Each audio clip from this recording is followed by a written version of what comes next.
So the Danvers Public Schools mission statement reads, the Danvers Public School is a dynamic community of independent learners dedicated to respect, responsibility, creativity, and the pursuit of academic and personal excellence. The meeting today is being broadcast on Danvers Cable Community Access Television. And is there anyone else in the audience recording the proceedings? That is a no. So we are going to start with items of interest to the superintendent. Thank you. Two items for this afternoon's meeting. Scholarship thank you notes, we attached that. We do have our seniors. We missed seeing them fully at the end of the last school year, but they are very grateful for the scholarships through the generosity of our community, and a thank you note there, and we wish all of our new freshmen well in their first year at college. I'd also like to ask Keith Taverner to give us an update on how the district is responding to positive cases of COVID within our district. As part of our plan, we had the school committee approve in August. We had to assign one person as the COVID liaison for the district and then principals with their school. So I'd ask Keith to give us an update. So today we had our first positive case within the school setting of a community member who is at the Holton Richmond Middle School. So we informed faculty and staff upon receiving the information and started our internal contact tracing efforts in conjunction with the Danvers Board of Health. This afternoon, we also sent out a message to all families informing them of the positive case and letting them know that there was no close contacts within the school setting. This is why we have all of our protocols in place, so that if we do have a student or staff member who is positive within the school setting, that hopefully there are no close contacts. So this showed that it did work. We'll continue to inform the different school communities when there is a positive community member within that school of that positive test. And really that definition of being within the school setting is when the student or staff member attended in-person, in-building activities within 48 hours of being symptomatic or testing positive for COVID.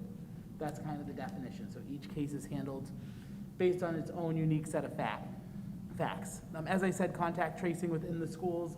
So really that effort is led by the Board of Health. We do some internal work in conjunction with them, since it is within our setting when there's a positive case. And then if there are any close contacts, those close contacts would be communicated with by the Board of Health or a contact tracer. Thank you, Keith. Any questions from the board? Wow, this is a long table regarding this. I just want to ask from a clarity perspective, because I think people want to know like when they won't be contacted. I know you touched on that a little bit. So, for example, if someone is in our remote learning program and has tested positive, no one gets notified from the school committee, or school community, I should say. If someone was not in school in those prior 48 hours from testing positive, no notification goes out, right? Correct. If someone is testing positive within those 48 hours, can you just explain who gets notified? Is it the classroom, the grade level, the school, the district? So if a student or staff member tests positive within those 48 hours, the entire school community, so the entire Holton Richmond community, was informed of the positive test, and we'll continue with that. If you were deemed a close contact to the community member who tested positive, you would receive a separate communication directly from the Danvers Board of Health or a state contact tracer.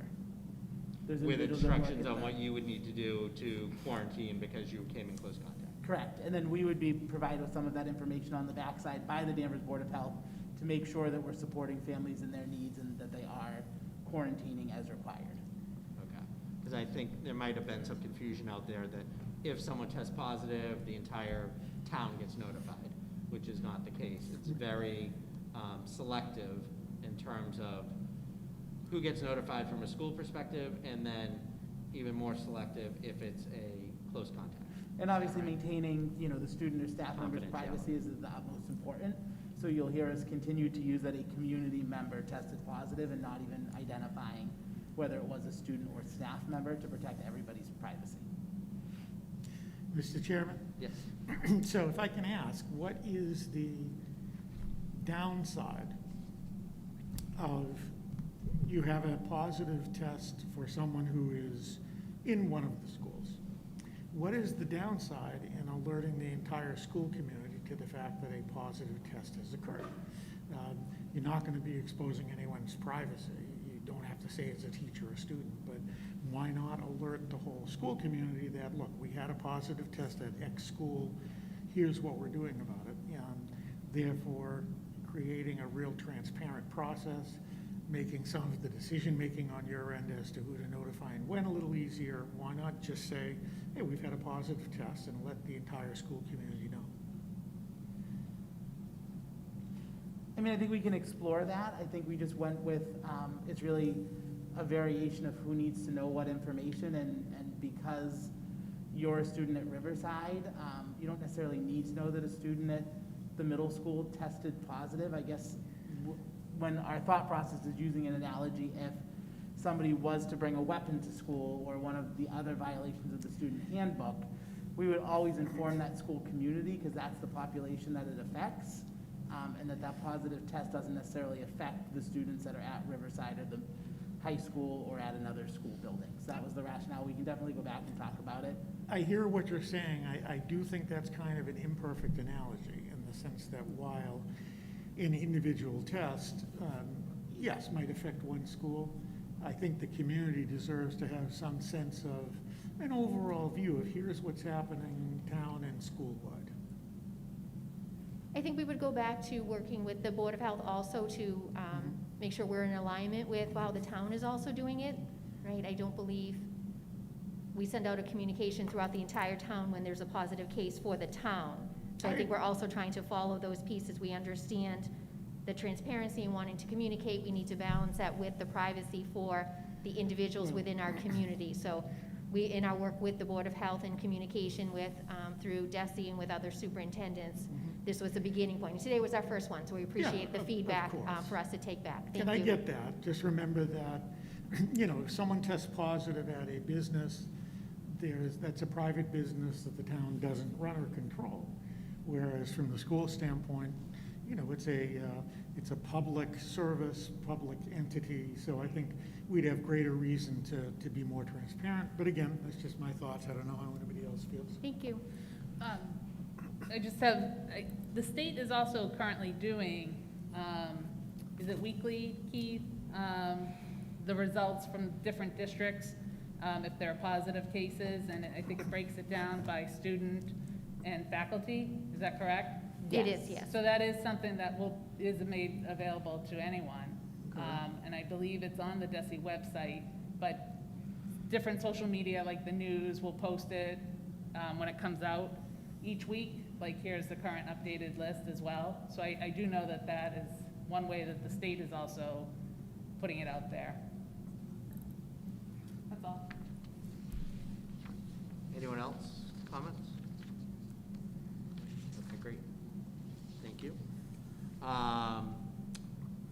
Any comments from the community? Do we want to mention the forums now, or? Yes. Oh, no, thank you. One moment, sorry. I wanted to make sure we didn't forget school committee in here, opening it up to school committee also. Okay. And then the forums, we do have as part of our presentation coming up. Okay, great. Thank you. Sorry, I looked like I skipped over school committee. Anyone on school committee have any comments? I do. Go for it, Eric.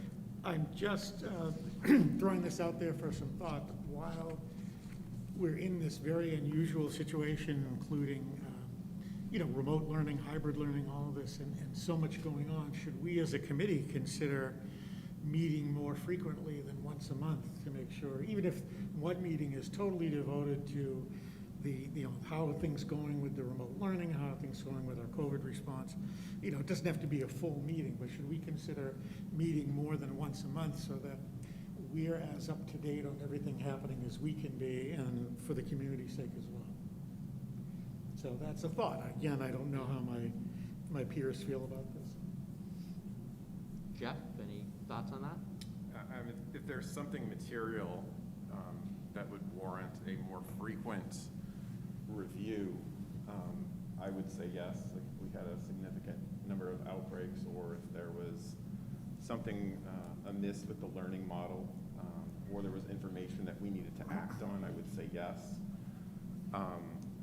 And I know we did have an extra meeting or two this summer, correct? So, yeah, I mean, if the superintendent and the chair feels we need to have extra meetings, I'm fine with that.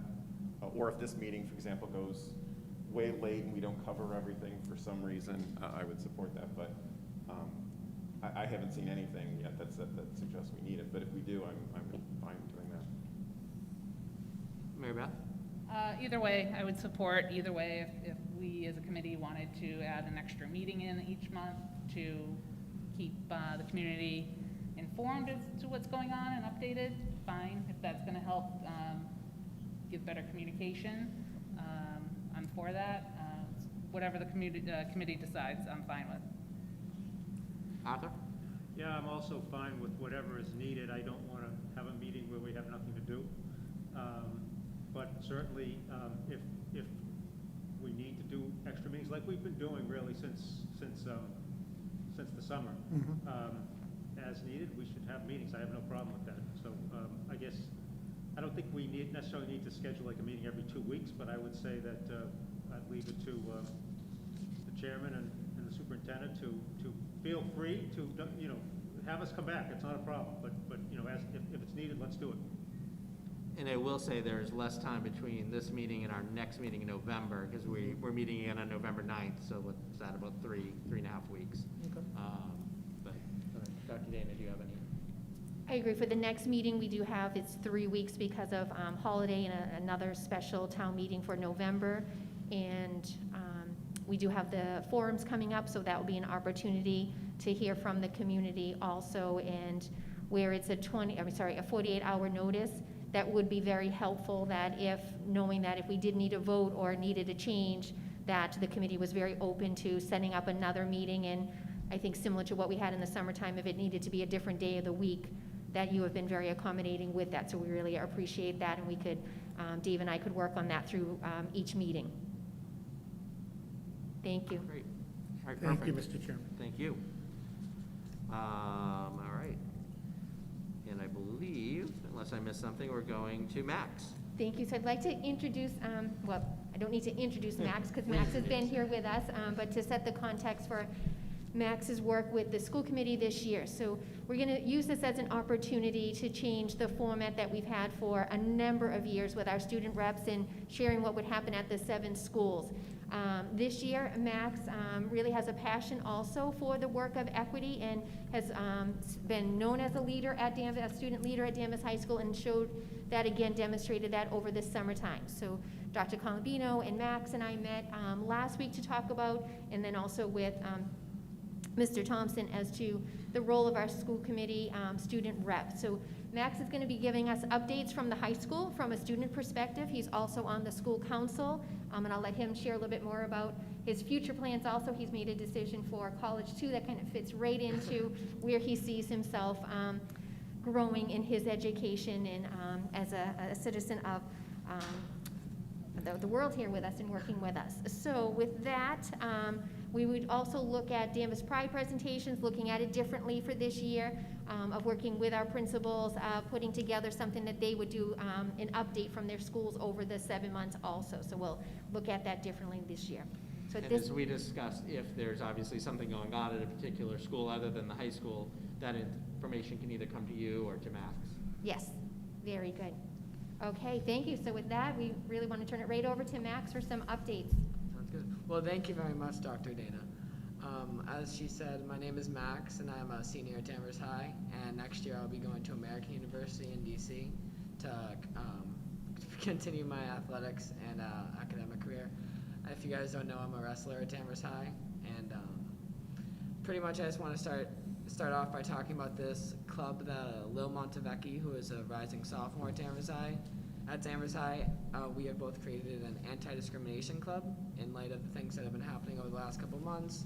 Some stuff shed the light at our school community, and even just like on a larger scale, pretty much like the civil rights movement and the upcoming elections. There's an important time in our country, and I feel like we all have our jobs in our community, and I feel like a place that we could use this type of education is our high school. And so we kind of created this club where we can have open conversations and kind of an open platform for students to talk about these important issues that have become so prevalent in our own society today. Some updates is we have surpassed the 35 members, and we have been meeting pretty much every week, once or twice a week, depending on like a Google form that we send out on availability from faculty. We have 5 faculty members now. We have 2 English teachers, Mr. White and Mr. Ford, and 2 English teachers, Miss Maury, and I'm forgetting one more. But we also have Lila from Danvers Cares, who has been extremely helpful in the process. And as you guys know, she has a lot of experience in this area with all forms of anti-discrimination, whether it's anti-racism or anti-LGBTQ+ discrimination. But pretty much that's the type of content we've been spilling in these meetings, pretty much just experiences that students have had, any recommendations or ways that they think that we can improve our school community. And they've been going well. We've been having some great conversations with some people that I haven't exactly heard some perspectives. I've acknowledged some own biases that I haven't thought of in the past with some different minority groups at our school. And we've been making some pretty big steps. Within these steps, we've been having activities from a specific book. I don't know how to move this slide, but I'm gonna move 2 more. One more. Perfect. This is the book that we've pretty much been using as our basis for meetings. It's called This Book is Anti-Racist. We decided to go with this one rather than White Fragility, if any of you guys are familiar, because this one's a little bit easier to digest, especially for our target audience with our high schoolers. And we'd eventually want to move this program down to the lower schools. And pretty much, this is just a really good book, because there's a lot of visuals, a lot of easy definitions of definitions and ideals that we really haven't been pushing necessarily in our school systems. But pretty much there's activities like who am I in my society in this book, and it's been really helpful as like a basis of our kind of guide us through these difficult but very important conversations.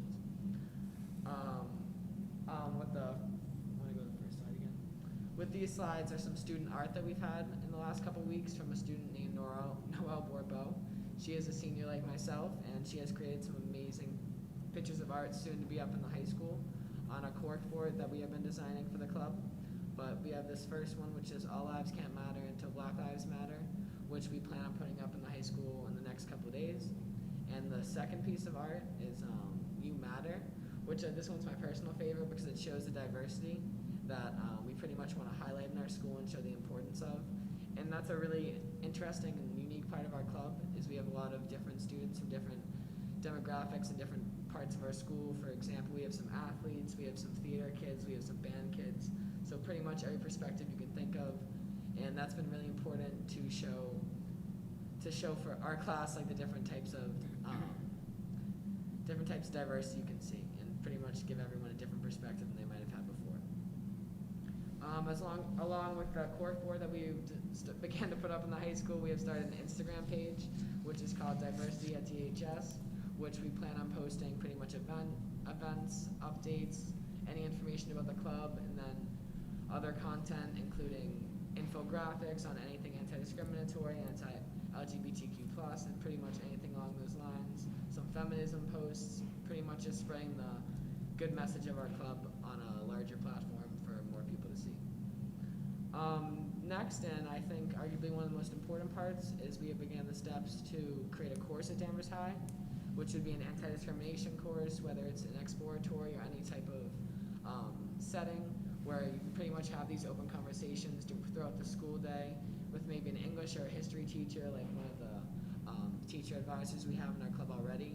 But pretty much just bringing this into the classroom and see how this may transition into our own school environment. And our end goal is to make a more inclusive school environment. So if we can bring these difficult conversations and these hopefully solutions into into the classroom, then I think we can start to see a lot of positive change. And now I'm just opening up to any questions or concerns anyone might have about what we've begun. Great. Arthur? No, just looks like you're doing good work, Max, and it's great that you guys are doing this, and I just keep it up, and it's going to be a great help to the school and to everybody involved. Thanks. Thank you. Mary Beth? One, congratulations, Max, on college. And again, thank you very much for working on this. Looking forward to seeing where this can go. Definitely is needed, and hopefully maybe even at some point this could be something that involves the whole community of Danvers. So thank you very much. Jeff? Thank you as well, and I think the social media aspect of it is great. That's great. You've got the Instagram page and a lot of others, because I know that's particularly helpful, and I think that gets the message out, not just to a broader audience, but I think a lot faster. Right? I think there's a lot more time for discussion and back and forth. So thank you especially for that. Of course. Great. Eric? Max, I think what you're doing and trying to help us do what we're doing is extremely important, primarily because, while you've got faculty members involved, I think this is clearly going to be a student-to-student effort. And in many cases, I think that's how things really work best and how things are going to grow and how attitudes are going to change, that the students help to set the atmosphere that's going to be appropriate and expected in the school. So I think what you're doing is key, and I appreciate it. Yeah, Max, very impressive. I'm not surprised because everything you do is very impressive. What's the name of the club again? It's called the Anti-Discrimination Club. Anti-discrimination. Pretty much keep it broad so we can cover more topics. Right. I think that's great. I think it's also a perfect tie-in to what we're trying to do from a school committee perspective. Dr. Dana and I were on the phone earlier today talking about, some of the agenda items for today and culture in general. And one of the things I said to her is, we have this on our agenda. It's an ongoing agenda item. And it's ongoing because culture is not something you can change overnight. It's a long process. So the fact that you're getting in there, getting that many people involved already is just awesome, because being able to do that with what the administration's working on, what the school committee's working on, all with a common goal to make sure that the culture at Danvers High and the whole, Danvers public school system is the best that it can be. So that's awesome. Great job. And I was just wondering, Eric, do you know, is there a student liaison to the Danvers Human Rights and Inclusion Committee? I do not believe that there is at this time. I think that would be an awesome recommendation. Well, I shouldn't say it's an awesome recommendation, but that would be my recommendation. I will bring that up at our next meeting. And I believe Mr. Gamer, who is also on our school council and on the high school school council and on the Human Rights and Inclusion Committee, has also brought that forward. So we are in the midst of planning our first education subcommittee with the Human Rights and Inclusion, and we'll share the work that Max is doing and look at hopefully a connection with Liler and with Max to the Human Rights and Inclusion Committee. Also wanted to share that in our meeting with Max, he also shared that this is his DECA project. So again, how well our high school students and through DECA coordinate their efforts, make all those connections, and when it's their passion, we see the success of those DECA projects. So we're looking forward to that also for Max. That's great. Great job, Max. We will move on to information from the superintendent. Okay, thank you. We have for today's meeting our school reopening update, which again will be we had called it strategic planning in the past 2 years. We'll continue with school reopening, and you'll see the parts of the strategic plan that are connected with our education for this year. And we'll also talk about enrollment during this time, and then the Smith School update before we get to new business. So Mary has it up on the screen, and school committee members also have it as part of their agenda packet. And I'm just going to take one moment to get it a larger screen on my computer. Thank you. Okay. Oh, thank you. Okay. For today's presentation, I will begin, and then I'll do the closing pieces of it, and Mary and Keith from our district office team will be able to talk about the different pieces. So at each meeting, we want to give our community updates since our last meeting. So the last school committee meeting was on September 14th, which coincides with the beginning of the school on September 16th. So it's really been about 1 month or 4 rounds of our hybrid learning that we have been learning. So we'll talk about our successes, our challenges, logistics, the refinements to our learning model as of today and going in the future. We'll mention our district goal and our school improvement plans with equity, and that will come up in the new business part of our agenda this evening, or this meeting. And then also next steps with the, again, working together for all of our students. So we greatly appreciate the collaboration, the flexibility, and really the patience as we continue to learn together for all of our students. We want to each meeting bring, you'll see particular slides that are the same because they are really important to us. So this is the visual that we have for the Danvers Public Schools being an equity-seeking district. And our major part as our strategic plan, one of the pillars is to have our safe and supportive learning environment. And with that, we have talked about that there are 3 major components. The physical safety, that was a major focus during the first month of school for the Danvers Public Schools this school year. The equitable learning environments, Max was able to talk more about that also, and then in our school improvement plans, we'll be talking about that during this meeting. And then the emotionally safe learning environments. Our faculty and staff working with our administrators and our families have really focused in on setting that foundation with a strong the social emotional learning as we began the school year. Next, we have been looking at this as we are educating in during a pandemic and what that looks like, and these are unprecedented times for this generation.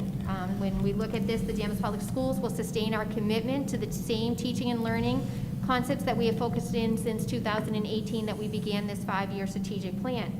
So we think about our theory of action. If the Danvers Public Schools promotes a safe and healthy learning environment that's conducive to high academic achievement for all our students, that we provide engaging learning experiences that allow for students' voice and choice, and that we believe that all students can and will learn to their highest potential, then our students of the Danvers Public Schools will become productive, responsible, caring citizens of the global community and achieve their definition of success. So we know it does look different this year, but we are committed to our theory of action and our core values for our district.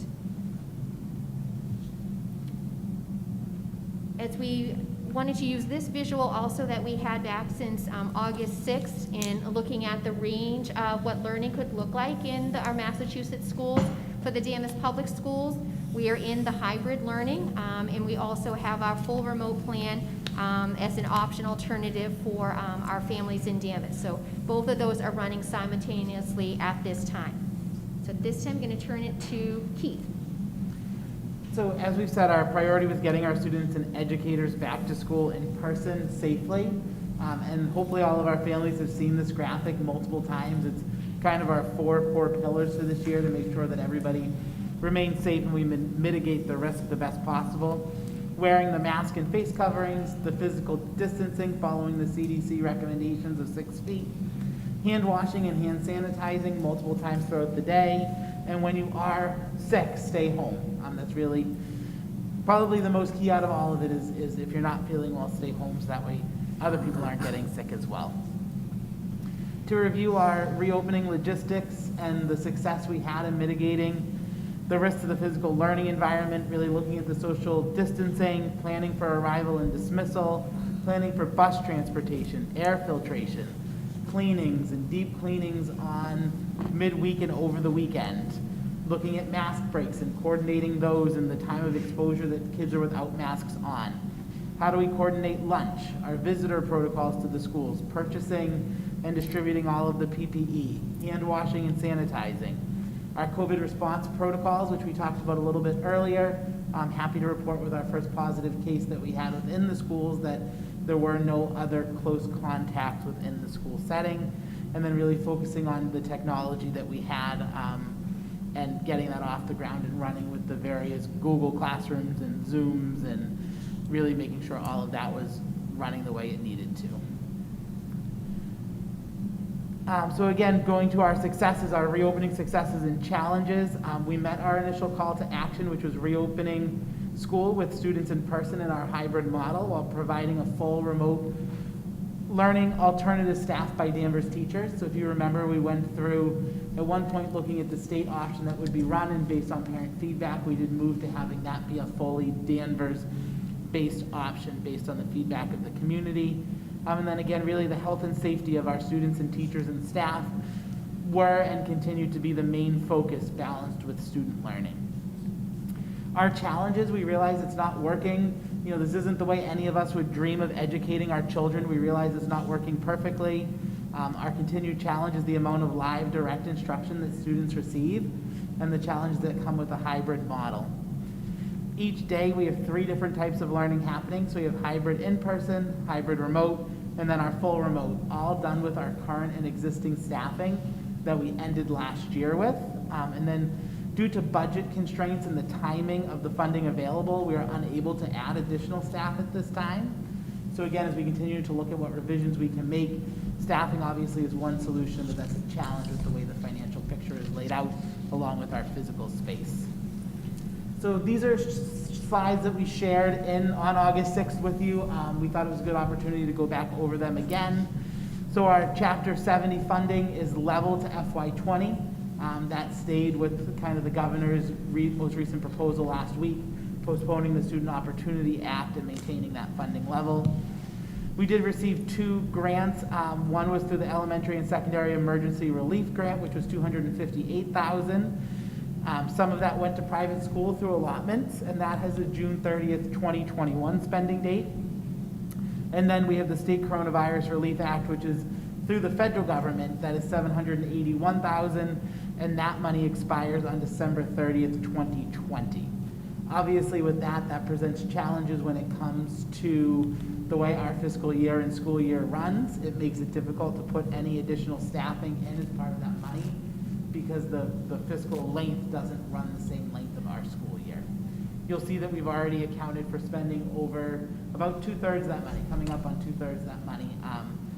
And we'll get into more about what our challenges are. So as we talk about our challenges with funding, the cost of substitutes and scheduling for teachers who cannot return to in-person instruction.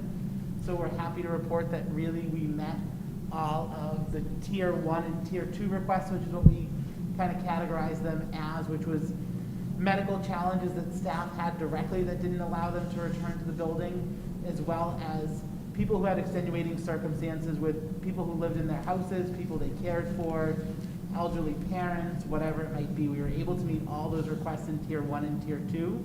It did mean some investment into substitutes and teacher aides, and we were able to make that fit within our operating budget for that. As we talked about, the end date of the grants before the end of the fiscal year limits the functionality of the funding. There's been talk over multiple months that with another federal bailout bill would come an extension of that funding timeline to go till the end of the year. Unfortunately, that hasn't happened, and it seems like the dialogue changes on a daily basis whether that's going to happen or not. So we've started to come up with our list of items that we know we need to buy, because if it expires, we don't want to turn any of it back. We have plenty of stuff that we need to buy. We've just been trying to wait to work on the timing of that. The continued cost of PPE, so all of those are disposable items, so there are recurring costs with that. And then the cost of our deep cleanings. So this is just a point too where I wanted to draw a little bit of attention to the deep cleanings in some of the conversation. So our SJ cleaning contract runs where they're a nightly cleaning service, so they work the night shift. They come in around 6 o'clock and work till 10, sometimes a little bit earlier depending on the shifts of the people. So it does take us 2 nights to complete the deep cleaning in between cohorts. So they start that cleaning on Tuesday night, and then they finish it on Wednesday night. Then when we get to the end of cohort B on Friday afternoon, they come in Friday night and do the cleaning, and then they come back on Saturday mornings. So because it's a regular shift for them, it's not that they're in the buildings and have enough hours to do that all on Wednesday. It really takes a combination over 2 nights.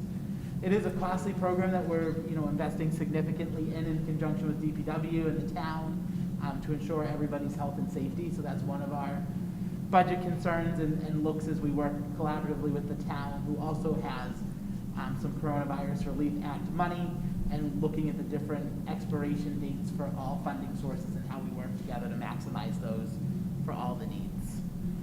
Our school lunch program, the universal free lunch, has been extended through June 30th. We're thankful for the support that that provides to families in need and to all families. Unfortunately for us at the district end, for our lunch program, it is gonna cost us a significant amount of money by the time we end the year. Most likely somewhere in $150,000 range of a deficit that will be run based on the staffing costs and packaging costs. So essentially, a lot of our program was based on a la carte sales that kids purchased with free lunch. Those a la carte sales are essentially pretty much $0 at this point. So we've lost a whole funding stream that we really used in the margin between a reimbursable meal, what it costs us to make it, and what the government is reimbursing us. The margins aren't high enough to cover all of the labor costs. So we went through over the last month and working collaboratively with our principals, reassigned all of our part-time staff from the food services program into other roles. So some of them became teacher aides, some of them became Meals on Wheels drivers. So we found, different avenues for everybody to still have employment. So we did cut, 36% of our labor hours, but it only accounted for 26% of the labor costs. So we're still running at a deficit. We're trying everything we can to minimize that, but that'll be something that I'll continue to keep an eye on, because if that account runs into a deficit, the school budget would have to supplement the funding for that. So great program, but does present some local funding challenges for us. And then our transportation fees, again, with the reduced ridership, the fee collection for that is significantly down. So you'll see on our budget transfers report at the end of the meeting that there is $140,000 moved from management reserve into the transportation line to account for the shortfall in fee collections. Now I'm going to turn it over to Mary, who's going to go over some feedback and refinements that we're making. Great. So now we're going to switch over to some the successes and challenges in our learning model. So first of all, we want to recognize that we've gotten feedback as via emails to principals, to our central office staff, from families. And when we look through all of those emails, we can kind of categorize them into like 5 themes. The first is at the elementary level, and I think also at the secondary, is the amount of live teaching that are happening on remote days for students. At K-3, it's there's been some family feedback that they like to see us move to 5 days back, full in-person instruction, 5 days a week. Technology's been a theme around Chromebooks and also links and getting into Zoom and Google Meet meetings. Attendance protocols and trying to streamline those for students. And then the Danvers High schedule was another theme in some of the emails. So through those emails, we've worked to refine our models, and we've done some of that up through our October 9th in-service day. So we are using our PD time to kind of work through logistics of our learning models, and this is true also back in the teacher learning days that happened prior to the school year. So in the time that we do work with teachers, we are working on like the logistics of the model and how we can streamline those for parents and families for better engagement. We also work on equity and cultural responsiveness. We work on the technology tools with them and how to use them effectively with students. And we will talk about engaging lessons and student engagement. So that's what happened on October 6th, but it also happened throughout our teacher work days before the school year began. We're going to continue this work through November 9th. Again, any kind of refinements we might make, we'd introduce that to teachers on the November 6th day. And we also are going to be working more on the student engagement components of our lessons and in the remote learning, and then also talk more about instruction and assessment and really helping make sure that all students are being successful in both our hybrid in-person model and in our remote learning models. So as, at each level, we've made refinements since we opened up school on September 16th. It's natural, we got back into school and we needed a few weeks to get kids up and running to see how things were working out, and we did need to make some adjustments at the elementary level. One of the biggest refinements we made was to add a 15-minute check-in for hybrid students working remotely. So they now have a 15-minute check-in with their classroom teacher at some point in the morning so that attendance is taken, kind of given an overview of the work of the day and help with any kind of logistics for the students. We also adapted our virtual learning for our hybrid remote students. We definitely noticed that there were too many students on a K-2 for foundations lessons or in the math lessons, and we realized the effectiveness was not there. So we decided to split the block up, the hour-long block, to 2 30-minute sections, and then split the number of students across those 30-minute times, and prioritizing the foundations phonics lessons for reading as the point for instruction.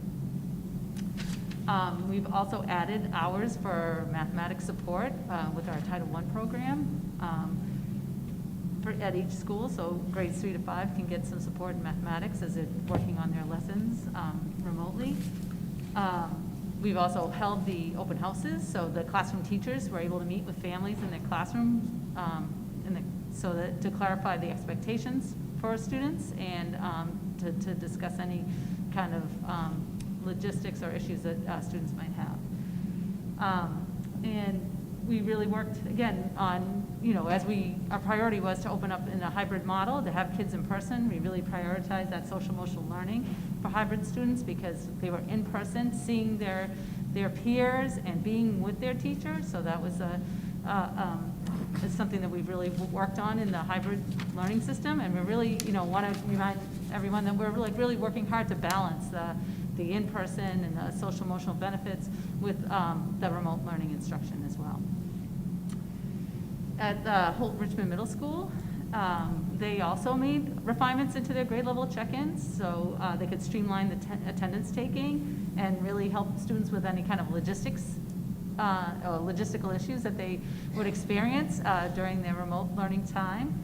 They also really try to help students understand all the support that they did have available to them throughout their remote time, specifically the HSS block, which is like whenever they're scheduled for a academic block, learning block, that they have a check-in time with a teacher of in that content area at their grade level so that they can help clarify and support the learning that they are doing remotely. They also have success coaches that on Wednesdays really help meet with kids and help them with any students struggling in their remote learning and being ready to follow the schedules that and the work that they have been assigned. They also provided individualized support for students and really helping them understand the Google Classroom links and the Zoom links that they have for each of the classes. And they also had some help with any kind of technology that they might have experienced. So some students were having trouble with their Zoom links and maybe accessing Zoom sessions. So they were able to get on and really work one-on-one with the student to get through settings so that to make sure that they were able to access that work. And then finally, at Danvers High School, they worked extremely hard in the first week or so is to refine the course offerings, especially during remote learning. It was first difficult to make those broad offerings, but we realized quickly that more was needed for students to be able to access the courses they need and to be able to be on course for getting the needed credits for graduation. So we made those refinements. We also established an attendance system using Google Forms for the remote students. And we also added a support for kids during the remote learning time, both academic and just more general support with any kind of logistical issues or technological issues that they might have. So those are the updates from all the different levels and the modifications we made up through October 9th. Great, and I will bring this presentation to a closure with the next steps for educating during a pandemic. We have 3 major parts here. We're going to continue to prioritize what you've seen here in the presentation, the health and safety of our school community, student learning and equity, which you'll hear more about in our school improvement plans during the meeting. We'll continue to monitor the DPH metrics in regards to the DESE, the Department of Education's metrics for learning models. And with that, we have some questions that we should just be looking at the metrics, and we wanted to make sure in tonight's meetings we clarify that there are multiple factors that we look at. So the major one is the 6 feet. As Keith shared earlier, it's the distance for close contact, it's the distance that is from CDC for having that physical distance. And the other pieces that Keith was able to share in the presentation are staffing numbers and contracts, classroom spaces, the use of our financial resources, our enrollment numbers, which we will discuss at the next agenda item, and also thinking about transition options for parents, that if parents have their students in remote but would like to come back in hybrid, we're working with families to get to that natural time in our scheduling of trimester, the end of the school year coming up at the month of November after school, the parent-teacher conferences at the elementary level, so we'll be working on those transition options. And then one of the most important pieces that we've been hearing from parents is to evaluate the feasibility for additional in-person learning, including the constraints on the funding, the staff, and the space. So just as we've done with the refinements that we shared this afternoon, through the first month, we will continue to do that for the November 9th meeting. And Mr. Thompson shared that's really 3 weeks away, so we'll be continuing to work with our community. And with that, an opportunity to receive feedback, and as we continue to transition to more in-person opportunities, we are sent out to our school community this afternoon about community feedback forums. We'll have with our families and then our faculty and staff. So the faculty and staff will happen right at the end of their school day, and then for the families at 4:30 on 3 different days, so that way we can focus down on each level. So elementary, October 27th, middle school, October 29th, and the high school on November 5th. So with that, bring it back to the same slide as we've ended in our previous presentations, our collective why. So again, our core values and the collaboration and working together. This year we understand that there's the additional piece of the flexibility, and it's not ideal, the education, but we are committed to promoting our safe and healthy learning environment, engaging students that allow for their student voice and choice in their education, and that we believe that all students can and will learn at their highest potential. So thank you for this opportunity to present to the community, and we open up for questions now. Great, thank you. Thank you, Dave. Jeff, would you like to start? Sure. So I did have a few questions. One is, I guess, just remind me again, it would seem an optimal model would be predominant, can everybody hear me okay? Can you guys hear me? Very good.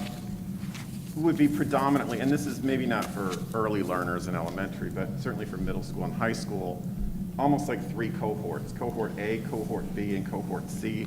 Cohort C is remote full-time, cohort A is hybrid, B is hybrid.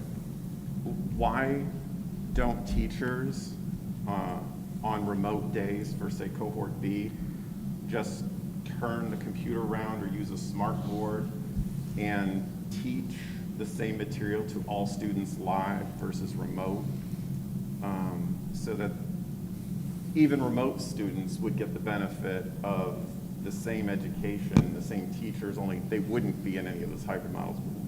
Remind me again why we don't do that? Thank you. So I'll start, and then I'll ask Mary, because it really is based on the teaching and learning. So we kept our priorities of the types of teaching and learning, and then the logistical piece of looking and working with our faculty of the focus and the priority. So that's the decision that we did make in this model, to have the focus during the quality of the time when the students are in class for the curriculum, to be able to continue teaching in the way that we have in the past, although again, it's not the exact same because it's during a pandemic right now. So Mary, you want to focus in on the teaching and learning? Yes, so we, again, as we came back hybrid, our priority was that we would be focusing on kids that were in school for their learning, so that when you start to stream kids in and have them in, you're kind of you're detracting from the amount of work that gets done in the classroom with the students. So let's just take elementary, for example. The videos that the kids are watching at home, for example, the reading and writing workshop videos, they're also watching those in school as the mini lesson, which is less than 10 minutes or less for those lessons. And so the experience is the same for the kids in person and for the kids learning remotely. But the key comes in the small group time after that 10 minutes, that during the hybrid in-person learning, the teacher's working with small groups and conferencing with individual students so that they're able to give that really core instruction that is needed to the kids that are there. In math, they are getting both hybrid and remote, are getting a live mathematics lesson, grades 3 to 5. They're getting the classroom teacher is teaching the hybrid students in person, and then the remote students are getting a math lesson from the fully remote teacher while they're learning remotely. So there is a balance of that going on. As I said, that we're working on making sure that students are getting in-person instruction as well as the live instruction on that. And we prioritize English language arts and mathematics for the live or direct instruction time. So, and then at the middle and the secondary level, the lessons that happen on Monday, Tuesday are the same ones that are happening Thursday, Friday. And so that the students are getting the same lesson live and in person with their teacher, and then they're working on remote learning work, the same type of learning work home during the remote sessions. Yeah, I mean, I can appreciate, certainly at the elementary, and I think there might be some discussion on some going 5 days a week, so I certainly appreciate that. I mean, I think just from the people I've talked to and what I've heard about it is those non-in-person days are not spent with content that is created by Danvers teachers in many cases.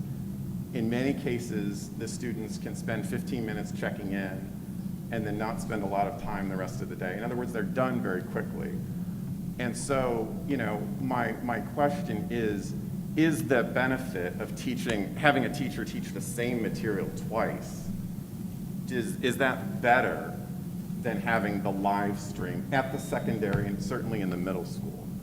I mean, I'd like to start to see some data on this, I would hope by the end of the semester, because I'm not sure that, you know, it's gonna necessarily be the best way to do this. Just from so much of the feedback that we've gotten on that. Yeah. I guess the other part is too, the check-ins. So we check in with students once in the morning, but we don't check in with them every class time during the day, like they would if they were there, correct? Go ahead. I was gonna say the same thing, Mary. That varies. So Mary gave the elementary example, and we do have all of our principals here and curriculum directors that could give more specifics to these answers. At the middle school and the high school level, or middle school, there are the check-ins. And again, we continue to refine the pieces at each level. So students could check in conceivably every hour, hour and a half on remote days. Do we know how many students actually do that?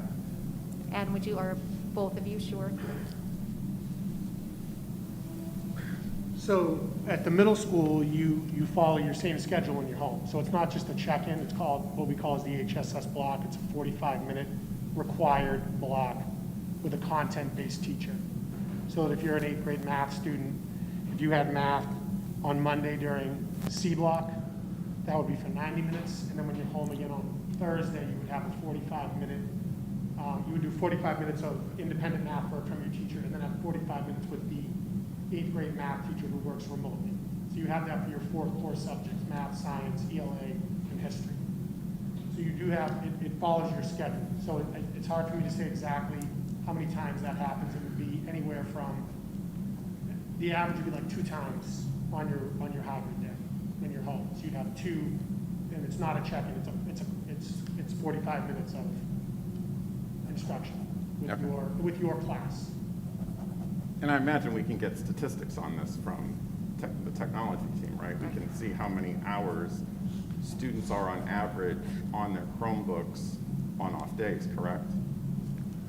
Yeah, those that are logging into Zoom meetings right now, we can't get those. Right, logging in or doing work, right, So, watching. yeah, we could gather Yeah. who logged in, which we do, and Yeah. we also, from the teacher end, you would monitor what work they completed. So that, and that would be part of your academic expectations, that you would participate in the HSS block, and you would complete whatever asynchronous work. Again, I'll use math as the example that the math teacher assigned for you to do during that time. And the 4 core subjects of the teachers, those are the remote teachers that we have available to do that instruction, because at that same time, you have the other teachers are teaching the kids that are in front of them. We don't have the capacity for world language to do that. So, it provides live instruction by a grade level content teacher. So you get, and all those teachers plan together. So they're all on the same page. They're all executing similar lessons, similar assessments, similar projects. So I think it gets us about as close as we can get, given our resources, to having kids do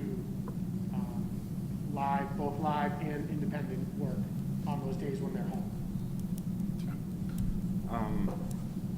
Okay, is this something we're constantly reassessing during the year so that at some point we might, and I've only heard of you said it was the value of that live in person, why we didn't. So there are no other technology cost constraints to having teachers, if we decided and said, look, we just want to live stream for teachers on those off days, are there any other constraints other than our view that educationally they're doing better?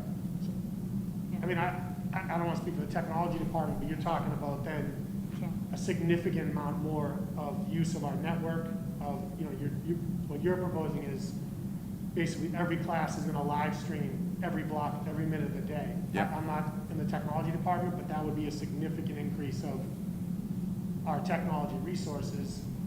I think from the teaching perspective, yes, you're going to maybe turn a camera on or turn a camera around, but you're also talking about now managing essentially two learning communities at the same time. You're going to be managing a group of kids on Zoom who are participating and interacting via Zoom. Yep. At the same time, you're managing the 15 or whatever number of learners that are physically in front of you too. And that's obviously a very different kind of teaching than I think anybody's ever done. So I think the teachers would have a voice in what that looks like, how that works for them. But that would just be, like, my initial reaction is, it's more than just, I think, turning on access. It's also managing that group of learners that's home, because they're not, I don't think we want to simply just assume they're going to watch for 90 minutes. You'd have to somehow figure out a way to engage both groups of students at the same time. And I think that's the challenge of that approach. I think it's something that the teachers would need to be heavily engaged in terms of speaking out how that would work from a classroom teacher perspective. I'm not a classroom teacher anymore, but I'm sure that they would, both as individuals and probably as a collective group, have a lot to say about how that model may or may not work. And then obviously you're opening up a live window into every single classroom as well. What does that mean for kids at home? What does that mean for kids in classrooms? What about kids with special needs? I think there's a lot of questions that would need to be thought about and considered for any level that's looking at sort of that live beam in as the class is happening approach. So I can't speak to sort of where that conversation is or where it started, but just from my view, those are some of my initial thoughts on what that model would pose for us moving forward.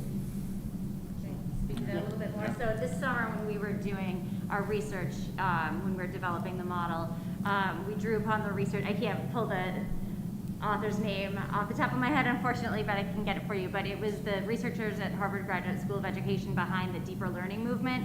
And they were working closely with Boston Public Schools based on their experience in the spring and drawing from research all around the world, really, because obviously other parts of the world were back in school in the summer while we were doing our planning. And one of the biggest takeaways from schools and systems that were successful was the idea that live time is gold. And that was something that really resonated with us, this idea that when the students are physically here in front of us, we have to do with them instructionally what we can only do when they're here in front of us.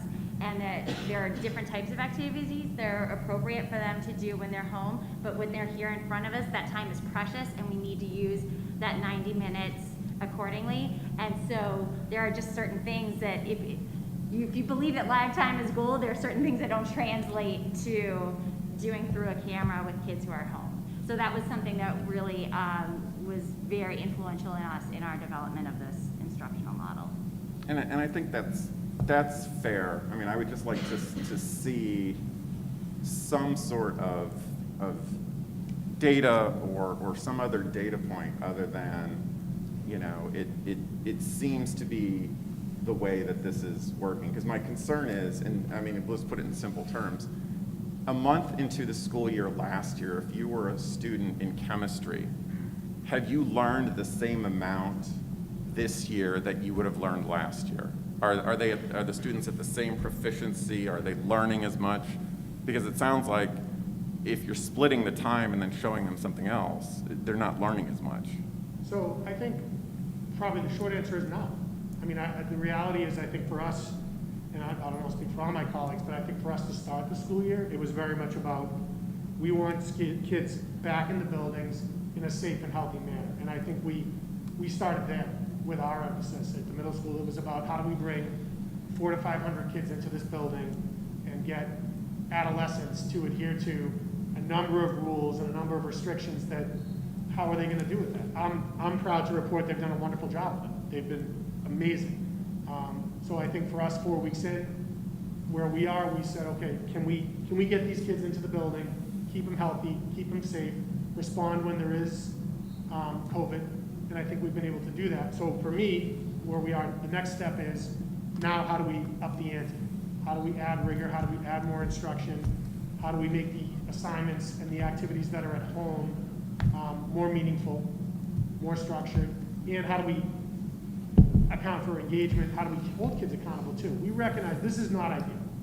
I don't think anybody wants to say this is ideal, but from at the middle school, what I would say is we're going to continue to work to increase what we're asking of kids at home, and using that, we are able to provide that live time around the 4 core subjects, and so we're leaning on that. We feel like that is worth it. It means having more than one teacher. It means more communication. But I think we've got the routines down now, so I think we're going to be able to get, hopefully, as far as we want to get. Will it be the exact same as a year when we were fully in person? I don't think it will be. And I know that's probably not like the best answer. I think it's an honest answer. It's an honest answer, yeah. And we're going to do everything we can to make the year meaningful. I think, you know, we have to still recognize that we're doing this within the conditions that were sort of given to us. We're going to work with families, we're going to work with kids, but for the first 4 weeks of the year, it was really about, can we pull this off? With kids in the building, can we do it? Can people feel safe? I feel like we have. And now the next phase is going to look more at, I think for us, and probably for a lot of people, when they're at home, what can we do to make that better? And hopefully things go in the right way, and we can bring, I'd rather have everybody back in this building if we can. And I think we're going to, hopefully we can get there, but in the meantime, keep looking to strengthen and add options that engage kids. You know, and we're going to look closely at engagement. For the ones that are struggling, how do we personalize that? How do we make that more effective? So that's kind of where I'd say we are right now. I feel like I'm doing a lot of talking, but that's, for the middle school, at least that's where we are right Great. now. And I'd like to add to the pieces where, as we continue to talk about this, right, where it's during a healthcare pandemic. So balancing those pieces of the priority and being part of the community to continue the health and safety of the Danvers community. And that has been successful during these first 4 weeks.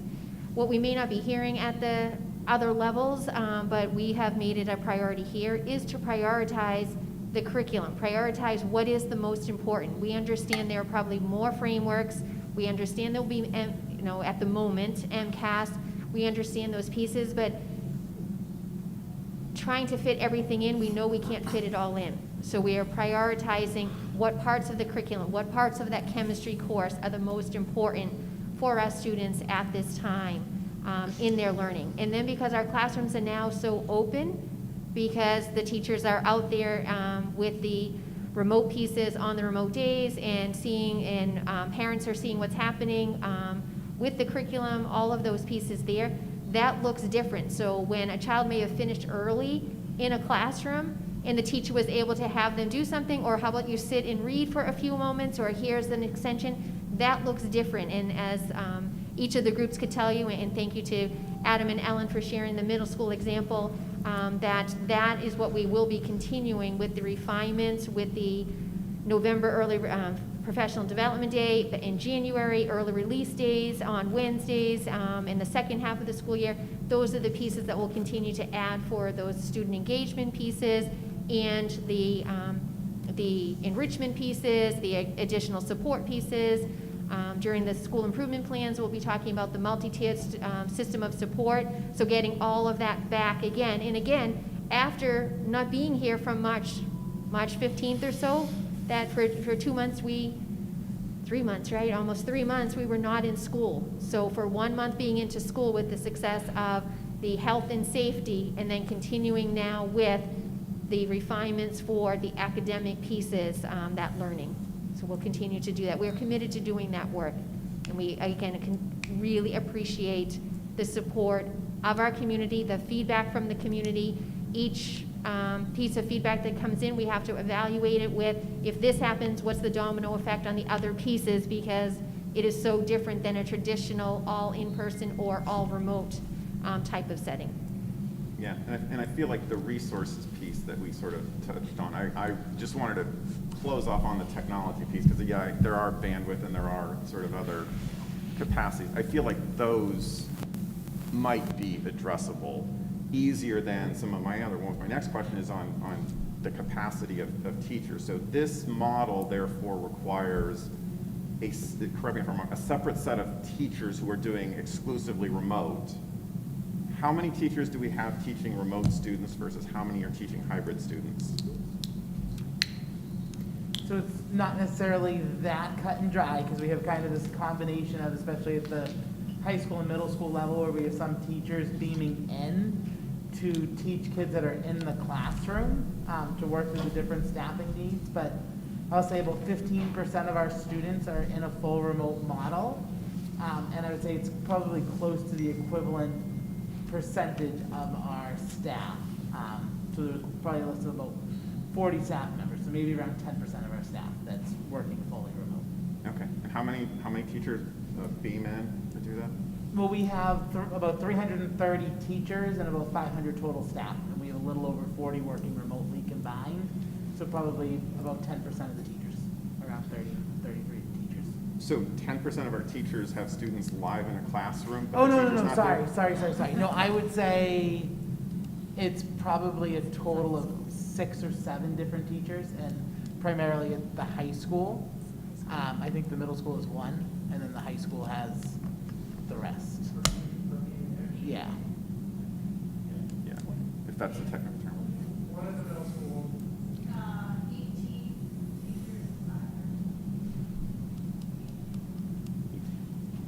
18 blocks. Okay, we can get you that specific data.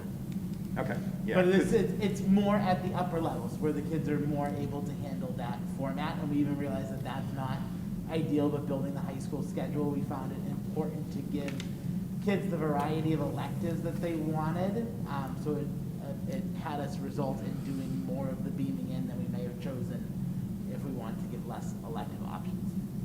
Okay, and we chose to have our teachers do the remote rather than having the state do it because we felt the quality would be better.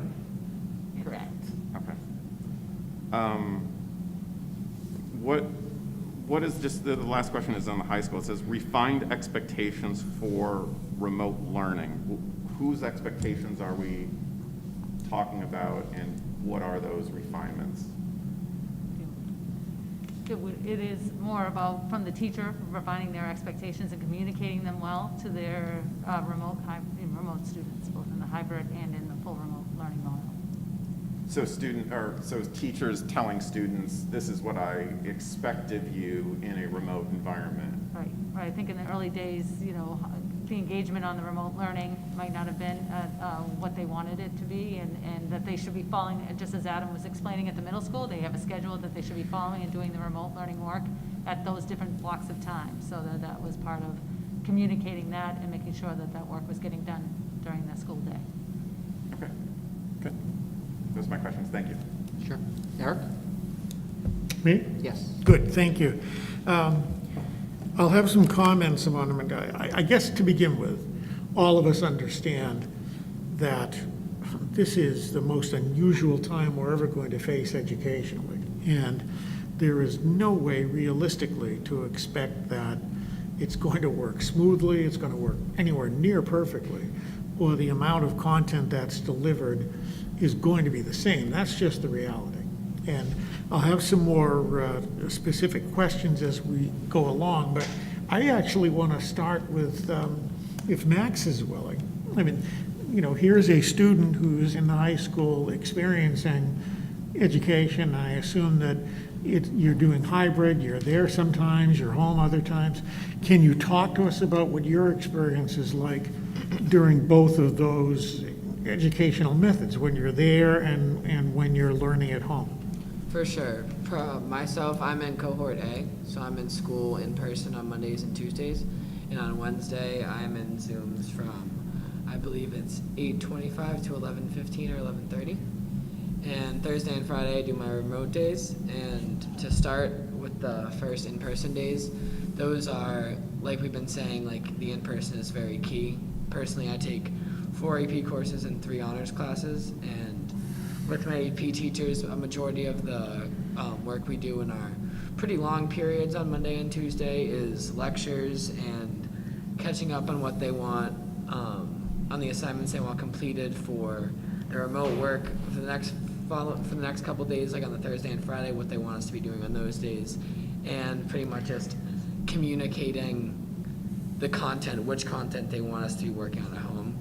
And I think it is a little more self-driven this year than the other years. I mean, like we've all acknowledged, it's a really weird year. Yeah, It's yeah. definitely unique and different in every way. But it's a self-driven, like accountability has been a larger portion for it. And like we've said with the older schools, like high schoolers are capable if they put in the effort to get that work done. And obviously there's IEPs and 504s. Personally, I'm on a 504 for my vision, but the teachers have been nothing but accommodating. And like on the Wednesdays are really important days because for some courses you're just checking in on what they want you to do for the remote days. Other classes you're doing 30-minute quizzes, just getting pretty much any of the bureaucratic classroom stuff you need to get done on Wednesdays as like a check-in for the next couple of days, because after Wednesday you don't see them till next Monday, unless, because on Thursdays and Fridays you are allowed to email your teachers at any point, and they respond really quick, and if you have a quick question, you can Zoom fast or pretty much. But I think, as you guys were saying earlier, like how many students are actually doing that, how many students are actually getting up past 7:30 and not just going back to bed. In the first couple days, I can say personally I did just fall back to bed after the first time, but then that next Monday when I found myself behind, you kind of realized that you can't put yourself in that situation because you only have so many hours to work on schoolwork. And so I feel like as we've had a couple weeks go by, students are slowly learning that if they don't take the time on Thursdays and Fridays from the designated hours, then you will face the consequences on Monday and Tuesday when you don't have all your work done. Now, you're very self-motivated, so are you getting the feeling that the students who are maybe less self-motivated are also learning that same lesson, that they've got to do some work on the Thursdays and Fridays? Yeah, personally for the juniors and seniors, a lot of the students I'm in higher contact with, there's a lot of communication between each other now, a little more than last year, because a lot of people are asking, oh, when do we have class, when do we have blah, blah. But the student communication, I think, has been a really neat part of the school year, because students know that everyone needs to help for this to go the way that we want it to. And like whether that's being in the hallway, making sure everyone has their mask up, walking back and forth. But for the students who are less motivated, it's definitely, it can look very stressful because you have your remote assignments and your assignments that you need to have for in class. But once again, I think, like with anything, like creating your own bedtime, you learn the consequence pretty quickly if you don't go to bed on time. And I think that analogy I'm trying to make there is, it can be a lot of work if you're not putting the time in on Thursdays and Fridays. Now, do you notice, from the safety standpoint, you know, I've heard the students are being very good about wearing masks. Little iffy on the social distance piece, like in the hallways passing, is that about accurate? Yeah, there's definitely a lot of, definitely nobody plays around with the masks in the hallways. I think the only thing would probably just be like you said, working on making sure you're a little more distance in the hallways. But with the amount of kids we have in the hallways coming out at the same time, that's kind of hard to avoid at points. But I would say, like with the lunches and with the transportation, there's been a lot.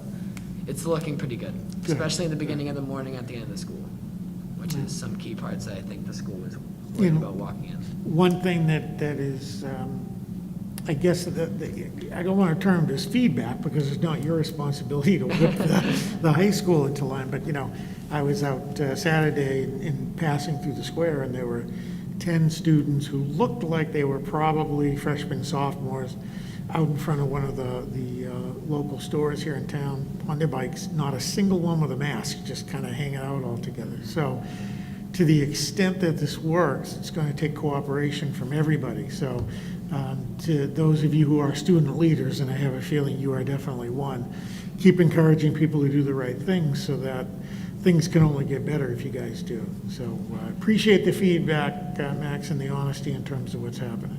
For So sure. Thank you. Some other questions in terms of so how much actual live instruction were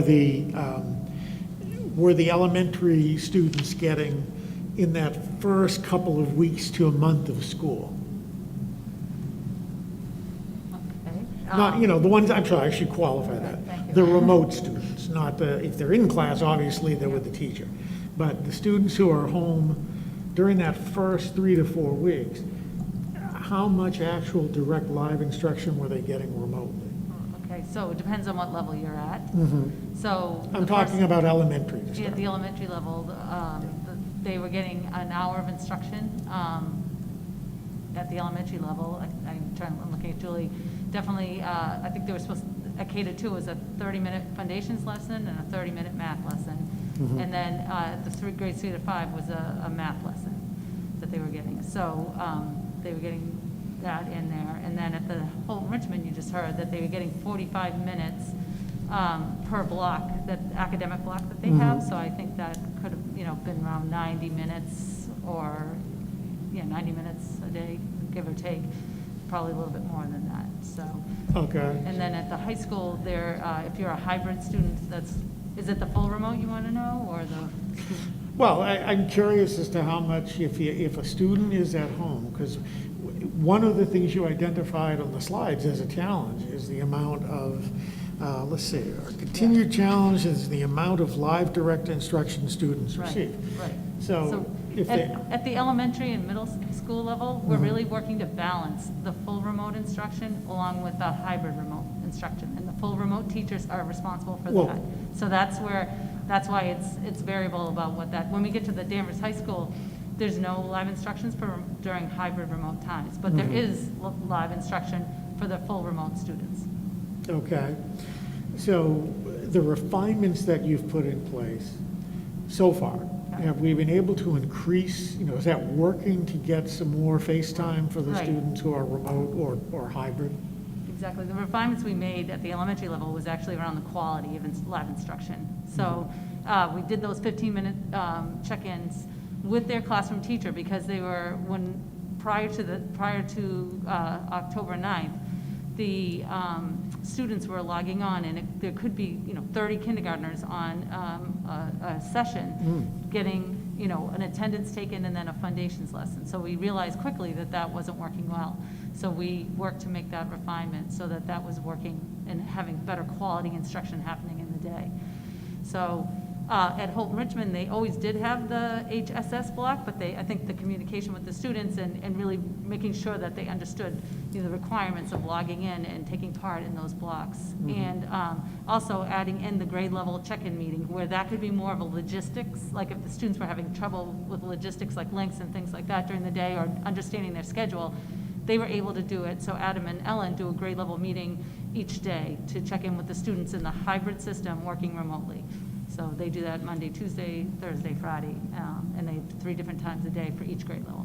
Okay, because if I had to characterize the feedback I've received, it's that particularly the very younger students, that K-2 group, trying to keep them actually engaged and on task in that remote section is extremely challenging. Yeah. And so it seems like if we're going to focus, some efforts to really make, I don't want to call it radical change, but if we were looking for a real area to start with, it seems to me it's there. Because I can imagine what it's like to try and get a kindergartner to hunker down and stay online for a long time and stay focused. And so I think anything that we can do to make that process better is something we should look at. And that may include looking at, you know, we've almost got to be open to anything in the sense that if there are, I'm sure you're communicating with other local districts, and if there's some other district that's doing something and you say to yourself, wow, maybe we ought to try it. You know, it's one of those things, give it a try. What did somebody, I think it was Roosevelt said, you know, the best thing you can do is the right thing, the second best thing you can do is the wrong thing, and the worst thing you can do is nothing. So don't be afraid to try some things that, you know, we think might make a difference. Exactly. I think that's why we're excited for the family forums too, because we are open to hearing ideas. And our DTA leadership team is going to be part of those meetings too, so that way we can keep hearing ideas from everybody and then bringing it back and distilling that data about what refinements and what we can pilot and what we can try to Yep. improving it. I think that's great. I think any way that we can publicize that to make sure we get good feedback, that's an excellent thing. I mean, I'll sort of repeat myself in that this is a remarkable challenge. And I think that the case that you talked about earlier, the one case that we have seen crop up, it's pretty good news to me that we've been back almost a month without having that happen before. And it sounds like you've handled it as well as it can possibly be handled. A reality that we have to understand and the people at Danvers have to understand that cases are in fact going up. We are seeing that fall blip, even if we're not seeing it directly in Danvers yet. You're seeing it countrywide, you are seeing it in many different areas of the state. I keep an eye on, you know, the towns around us, and you can see the creep, more communities going from green to yellow, from yellow to red. So I don't see a practical way to expect that we're going to be able to get off of the hybrid / remote learning for, you know, the foreseeable future. People, if they expect us to be able to bring everybody back to school full time, and I know just from the feedback we've gotten that many parents are practically begging us to do so because, you know, they don't feel it's working for their students, and in many ways it's probably not. You know, this is almost like triage, teaching the things that they really need to learn. So we get that. I think we're all mindful of it, but right now we're still on the precipice of which way this COVID issue goes, and there are still going to be people at risk. So all we can do, I think, at this point is use every effort to make it a priority, to make the actual student learning the best that it can be, and keep refining and keep working at it. And that's all I can ask that you do. So thank you, Mr. Chairman. Absolutely. Arthur? Okay, I'll try not to repeat, although I can't hear everything that's going on way down there. But it's actually kind of true. I'm starting to feel like my father. I may need hearing aids to come to these meetings. First of all, I agree with what Eric said, and also Adam's answer to Jeff's question, which was completely 100% appropriate and true, which is that, no, the kids aren't going to be at the same place they are this year, 1 month in, as they were last year. It's not possible, obviously. And I also think that this whole process is an evolving process that hopefully we're continuing to improve. I think we are. The kids that, obviously, that I worry most about are the youngest kids, the K to 1 to 2 to 3 kids. I think that, you know, listen to Max, we know that the high school kids, most of them can kind of figure this out. They can do what they have to do if they want to. But I don't think the youngest kids can, you know, they can't do that. And I understand what the issue is, and I think that there does have to be some thought, and not just now, but we have to figure out how we get them into school more and how we can teach them more. And it's easy for me to say that. I don't know how to do it at this point, but it's got to be on somewhere in the planning of all this. Saying that, we did get some emails that talked about how, you know, other places they're going full-time, and I've already talked to Lisa, to you about this, but I think it would be good to explain a little bit about the fact that there's only a couple of districts that have that actually happening, and there are reasons why they're able to do it right now. And I think it would be good to explain that so that everybody understands what exactly is happening out there. It's not as though there's you know, tons of local towns with kids going full-time in the elementaries. It's only a couple. Can you just expand upon that a little bit? Yes. When working with the North Shore Superintendent's Roundtable, we have been trying the best that we can to share the different models. Calling, for example, had a conversation with the Beverly superintendent to find out more about how Beverly was able to put their plans. It really is contextual to each community in the factors. So we shared with you the factors that we had how we came about for the model that would fit here in Danvers. In looking at it, there are still probably about half of the communities on the North Shore that are fully remote, and then half that are in a hybrid. Of those hybrid, I believe that they are the closest to us that would be Middleton and Beverly, that have been able to do more of a half-day program than the cohort A and B model. And there were different factors of the number of students that chose fully remote compared to that, the number of classrooms that were available, so the space that was available. And so they, again, different factors. Those would be two of the major pieces. And then the funding of looking at, again, teachers and how they were able to use their funding to make it work. But it really is contextual by district for that. But as Eric Crane, as you had asked too about looking at other districts, we continue to do that. That will be part of the process. We have done that in the past also. And then it is different. It's difficult with talking about hybrid and then hybrid remote students on their remote days and then remote, and comparing all of that and what each community is actually doing there. So we will continue, and if there is every community that we look at, and it's looking at especially at that K-3 level, that's doing it in a different way than the hybrid of every sort of, in some communities are like Mondays is their fully remote day, then Tuesday, Thursday, Wednesday, Friday, or they're similar to ours with the AB, with the Monday, with the Wednesday as that. I think, also, didn't you mention to me that Beverly has like a whole, they were lucky enough to have kind of a building or part of a building available to allow them to do something that we can't right now? Thank you. So one specific that I do in the conversation that I did have with the Beverly superintendent is something that would be really specific for them, is that in the past couple of years is when they opened up their new middle school, and when they did that, they chose to move their 5th graders to the middle school. So with that, no one knew that we would have this pandemic and that they would have the space, but is one of those, thank you, Arthur, one of those unique factors for Beverly that we don't have in, and Keith and I were talking about it.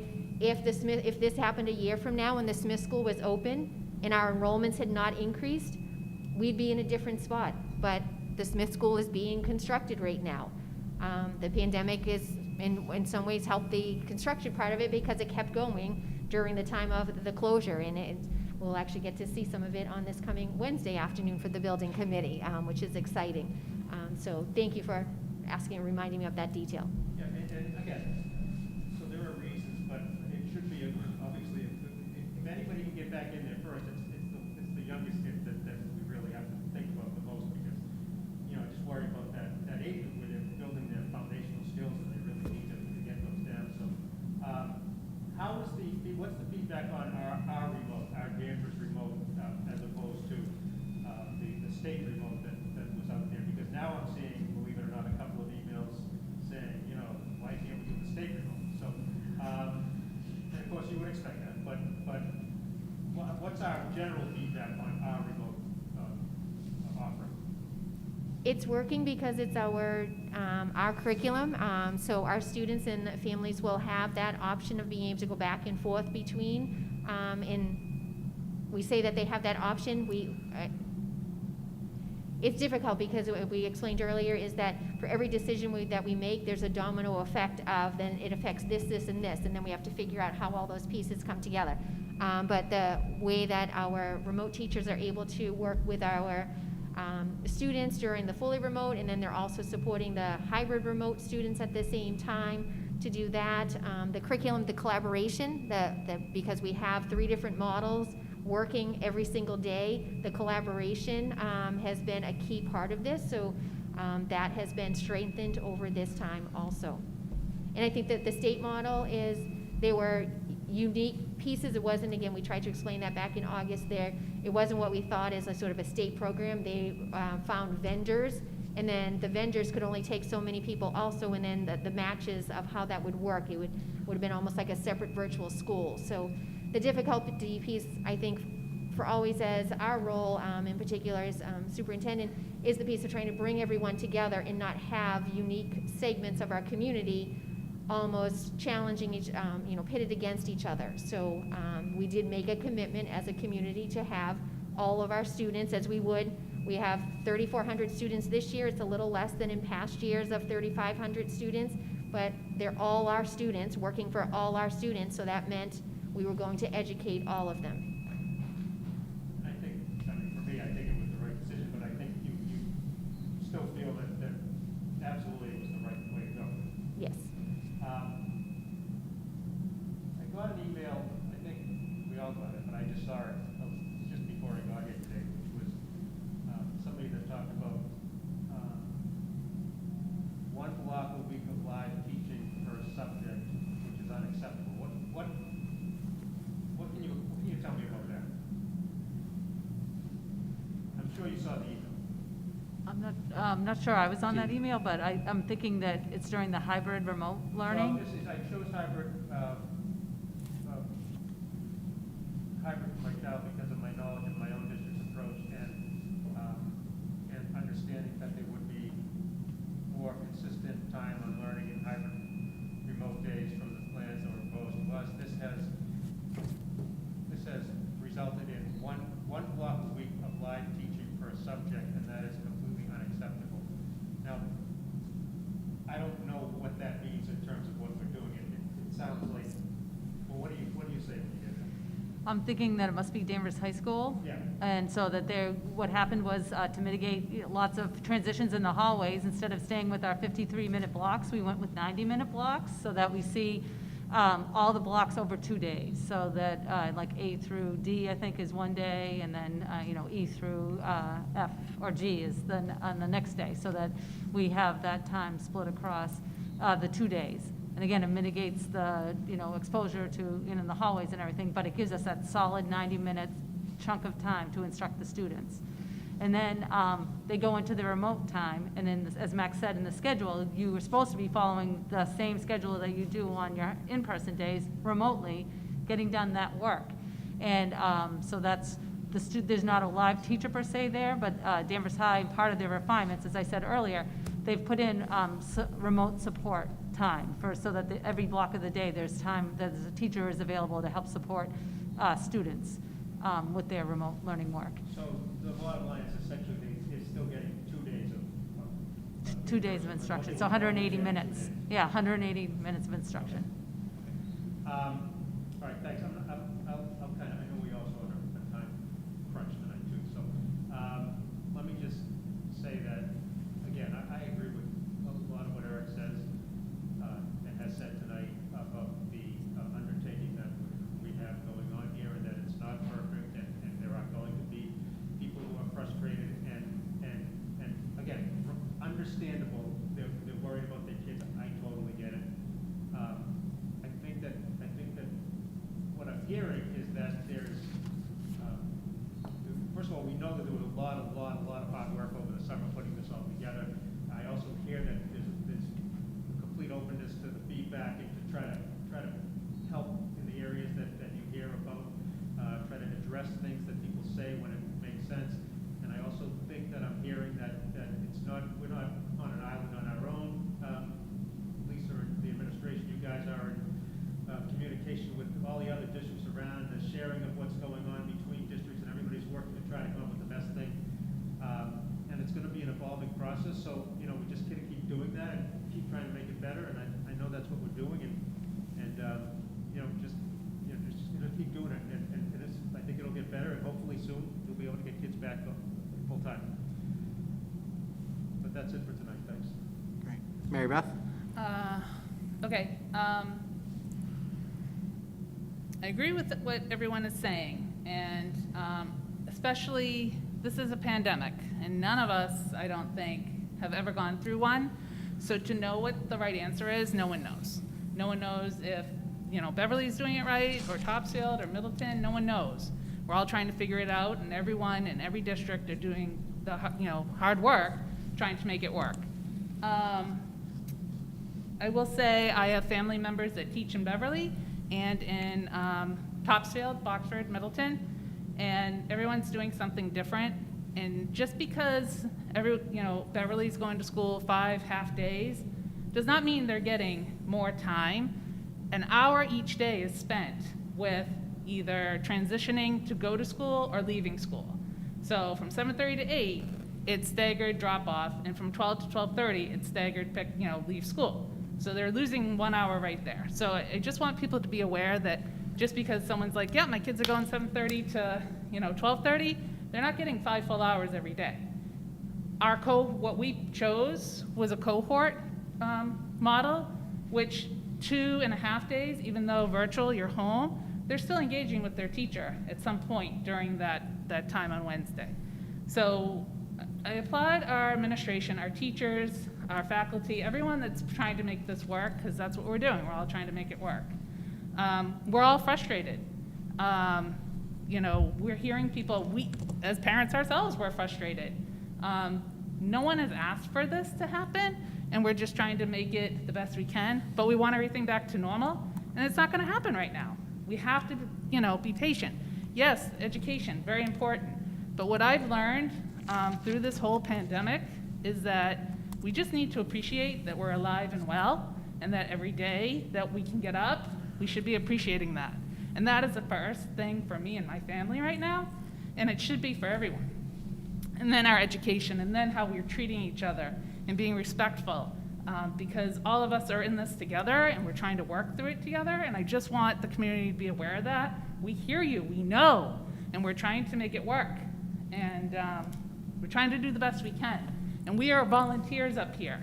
And I will say this again, and I've said it before. Come the springtime, if you want to run, please put your name in, get it on the ballot, because this is not easy work. So end of that rant.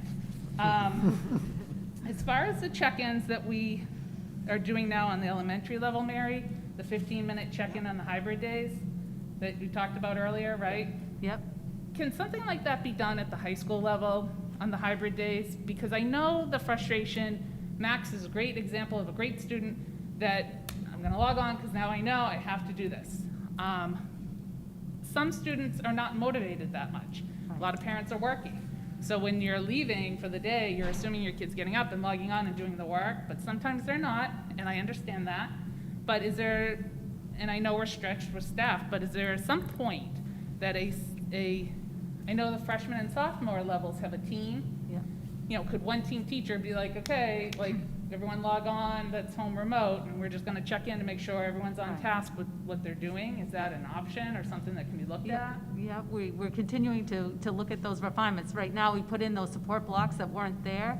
But what really happened on October 9th during the in-service day was we did this, what we called stoplight highlighting activity. We did both at the middle and high school, where we really kind of looked at student engagement during the remote learning time and what students were, were facing challenges and were not engaging as well as they should during that time. Excuse me.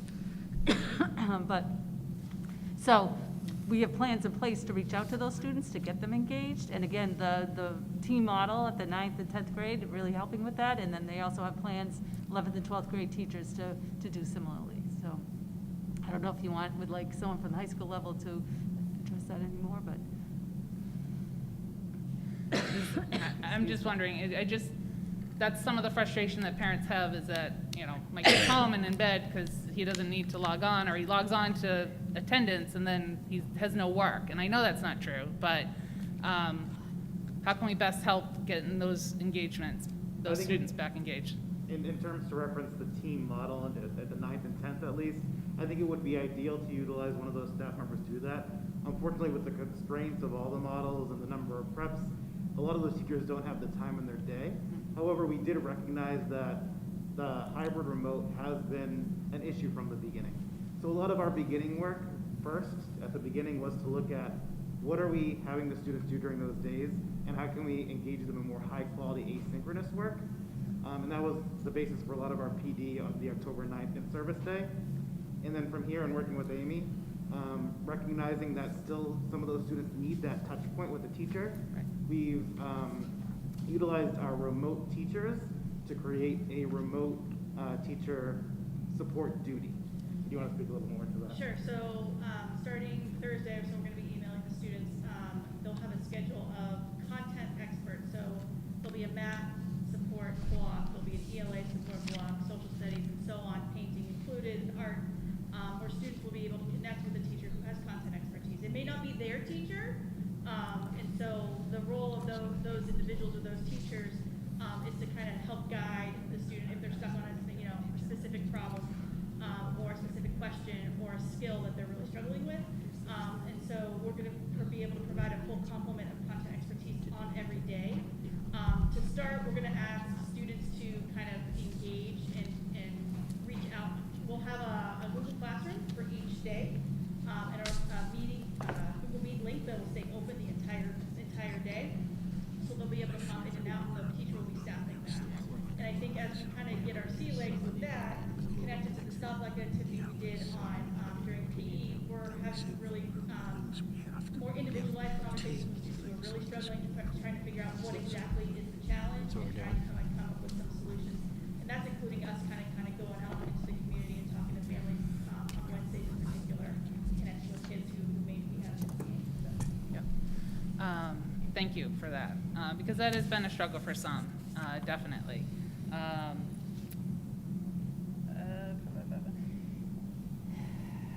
We also got an email, someone wanting to know why we are not doing what other communities are doing, where we're the same color code, and why, there isn't, we're all streamlined. Because each community is doing what's right for their own community.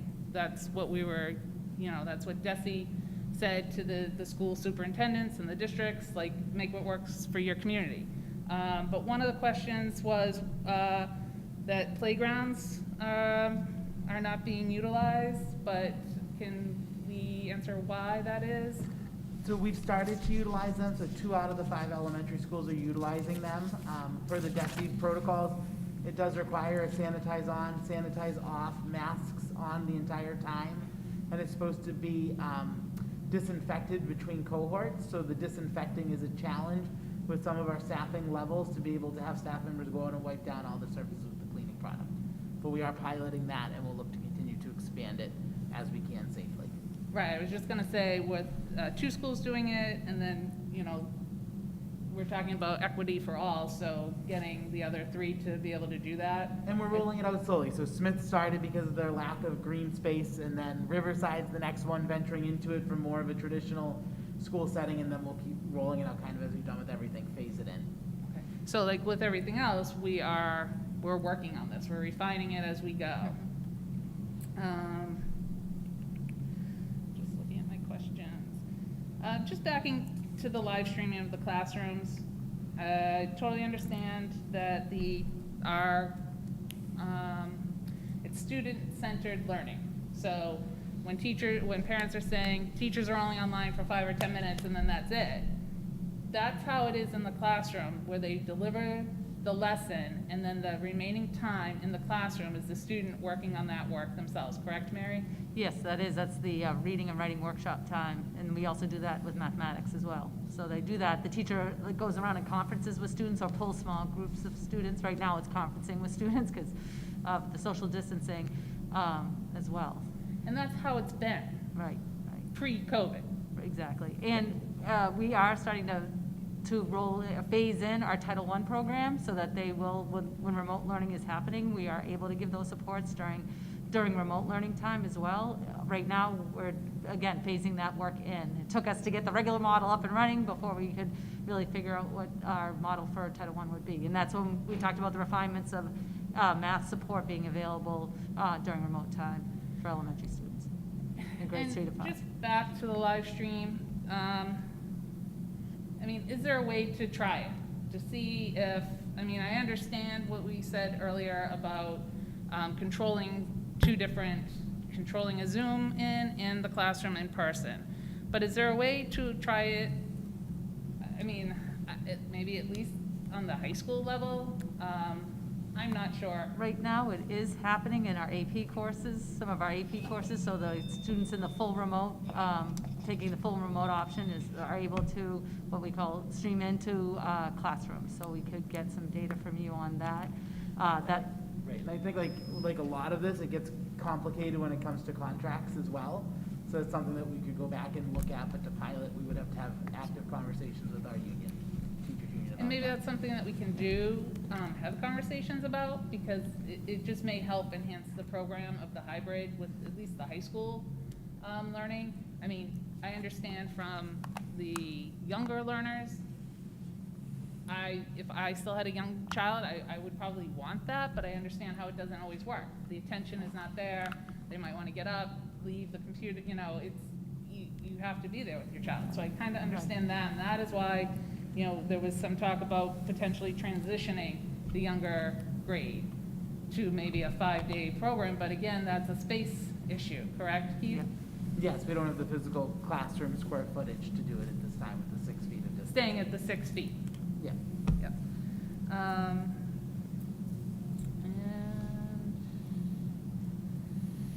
And that's all that I have for questions right now. Let me just make sure. I mean, again, we're all just trying to make it work, and the community forums are a great opportunity, but I would encourage people to come and, you know, with ideas to help, because it's a community effort. It's not, you know, there's no one to blame here. We didn't ask for the pandemic. We didn't ask to be thrown into this situation, none of us. So I think we're just all trying to make it work and make it work what's best for everyone. So that's all I have right now, Dave. Thank you. Great, thanks, Mary Beth. I will try and be brief as well. My colleagues have mentioned a lot of the things that I wanted to ask about. I've said this every time. My colleagues have all just said it now. This is far from ideal. No one wants to be in this situation. We all want to be in school. You know, want the kids to be in school 5 days a week. That's physically not possible right now. And the number of moving parts that are taking place every day that the administrators in this room are working with, that the teachers and the rest of the staff are working with, is mind-boggling. I don't know how you keep it all straight. So thank you very much for everything you're doing. Ellen, I agree with what you had said, that live is gold. I think the whole issue here, and from what we're hearing repeatedly, is we need more gold. You know, we just need more live instruction, and we just need to figure out different ways to do that. And just before I forget, I echo what Mary Beth said. Can't wait to see all the people running for school committee in May, because it's so important. Please get your papers as soon as possible. But in terms of the live is gold thing, I would love to see what some of the other districts are doing in terms of live teaching. The thing that frustrates me the most from all of the emails we've been getting is how much better every other district in the Commonwealth of Massachusetts is than Danvers. And it's simply not true. You know, we are working incredibly hard, just like every other district is across the Commonwealth. We're doing some really great things. We're doing some not so great things, you know, because we're learning and we're, you know, making mistakes as we go. Like everyone else has said, that we've never been in a pandemic before, so we're doing the best we can. But I'd love to find out, especially from the live perspective, what is working. Because I think with some of the older learners at the high school, there is some opportunity to do live. Even if we look at maybe some specific courses that have smaller enrollments, that they can, you know, teach those courses with half their kids remote and half the kids sitting in the class. I think that would save a lot of the redundancy that sounds like is taking place. So I'd love to see that. Another thing I thought of literally while just sitting here is, I know the younger learners are, need to be in school more, especially those, kindergarten through third graders. And there's a lot of frustration out there. We did the change of the younger learners from an hour of check-in to half an hour, because 30 kindergartners on a Zoom call is 30 kindergartners on a Zoom call. So not a lot of quality there. So that got down to 30 minutes for now, and I believe is being expanded to 45. But then you get the negative impact. Well, that was an hour for those working parents that need their kid to be engaged with someone during that time frame. So could we do something maybe with student teachers, kind of like how doctors and nurses were brought in to fight the pandemic at the end of their medical school? Could we do something with student teachers where we're getting them in earlier? Or could we do something with our high school students where they have a study, they have an interest in education, that they could take that 45 minutes and they could read to the youngest learners on a Zoom call? It's a way to get them, the high schoolers, engaged, and it's a way to keep the younger learners engaged, as well as keeping the parents from pulling their hair out. I don't know if that's a possibility, but I would think, all first graders that want to call in and listen to a story on, Monday and Friday at 10 a.m., here's the link, all second graders, et cetera. So that was just a thought that came to me. The other thing I'd love to be able to look at, and I know this might be an issue with cleaning, but Wednesdays, and trying to maybe do an every other week in school on Wednesdays, even if it's a half a day, because teachers need to, we need some common planning time and all of that. But if we're able to just give these families another half a day of in-person, even every other week, I think that would be really, really helpful. I had a question about attendance on remote days. I was talking to a parent of an elementary school student who on remote days, they don't have live instruction until 1 o'clock. How do we know, there's no check-in prior to that? Do we know from technology that child has checked in using Google Classroom? So at the elementary, that's what we did change. So they have that morning time now with their teacher, their hybrid teacher, and that's part of it, is they check in for the attendance for that day. And that's at 15-minute? Yes. Okay. In the All morning right. And it's in the morning. So that's with all elementary levels, not just the? Right, K to 5. Okay, great, thank you. And then I also saw a lot of, not a lot, I shouldn't say a lot because it's probably 1 or 2, emails with parents saying that Zoom links or Google Classroom links are changing. Shouldn't we have like static links? So if I'm teaching, first grade in Smith School, my link is always the same?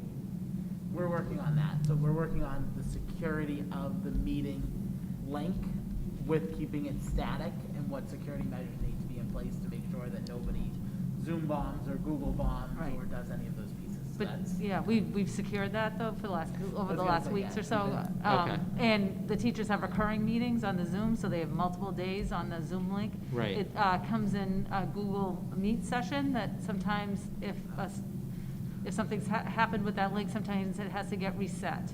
And that's when the Google Meet link might change at the elementary level, is when they have to do that resetting in Google Classroom, so I so. think that's getting quieter. as we Yeah, it's get gotten further quieter. into Okay, the good, cycle. that's Yeah, great, it's it just, growing. okay. Yeah, And it again, sounds, those so were it's a the- security yeah, issue was yeah. the reason Yeah, behind with it. the Zoom. Because yeah. it's hard enough to keep track of everything that's going on these days, to have your kids' Google Meet links changing on a regular Yeah, basis. right. I could see that would be really frustrating for parents. Couple quick other questions. How about assessments? When are those planned? Just so we can kind of see where kids are doing. We talked about they're not going to probably be where they were this time last year, but do we have like assessments The planned? assessments are more formative in nature because, they're being done by the classwork. So Yeah. seeing how students are doing and engaging in that classwork. As you heard Max say, he's like on Wednesdays, there's some quizzes that he's been doing, so, and then teachers are also signing some assessments during the remote learning time. So that's why, again, it's very important that the students are engaging in the work during remote learning time, because a lot of information is gleaned from their work on those activities independently. And at the elementary level, the running records, and again, you'll see this in the school improvement plans, the running records are through the beginning of November. So those are all happening now. So using the data that the elementary team works with, the administrative team works with the faculty, comparing data from last January, then through the closure, and then through the beginning of this school year now. Okay, great. And I assume we have the accountability in place, obviously, when the pandemic hit in the spring and, you know, kids didn't really have to be online. We have some accountability and, you know, a grading and doing all of that. Attendance and grading is part of the requirements through DESE.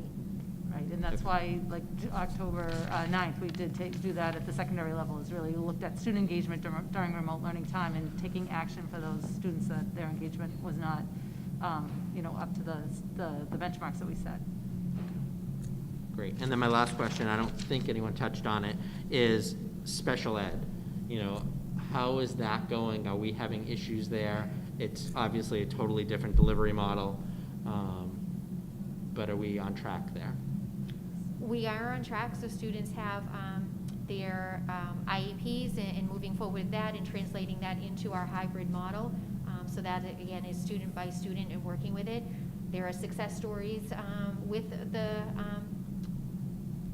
work through the IEP process and the communications, and then there are some families that we continue to support and to work with them. So it's similar to regular ed in those Sure. pieces. We have a range of in supporting all of our families. Right. I just wanted to make sure we touched on that because I don't think Thank we you. did, so. That was it for me. Anyone else have any additional questions or Just thoughts? like 15 seconds. You can have 16. Want to acknowledge all the emails that we got from people. I want to acknowledge the petition that we received today. Yes. Parents are reaching out, and, you know, that's what we sign on for. As far as I'm concerned, one of our jobs is to listen to parents, try and reflect back what they say, and also help to communicate to parents what's happening with the school system, to help be a conduit for the right information, to help Lisa and Keith and Mary do their job and reach out. And if that involves taking a little heat sometimes, like I said, that's why we get paid the big bucks. But I do want to acknowledge all the communication that we've received from people. Keep it up. We appreciate it. Yeah, absolutely. We definitely want to hear from people. And we appreciate, you know, hearing the good and the bad. So, you know, thank you to all the people that, when they're communicating, are telling us some of the good things that are going on and not just complaining. It just helps to balance things out a bit. Anyone else? No? All right. I'm just going to check the agenda here because we are running out on time. We have a FinCom meeting coming in here. I believe they have to be here at 7, so we have to be out of here before then so they can clean and do whatever they need to do. So we're going to just focus on a couple things in new business. We want to talk about the goals, right, for a first reading? That's the most important thing on here? Yes, so if I were able to, I would like to be able to combine the two of them and then ask for the vote for the first reading, and we'll continue it. I think today is a perfect example of what the month of September and through the summer has been for us.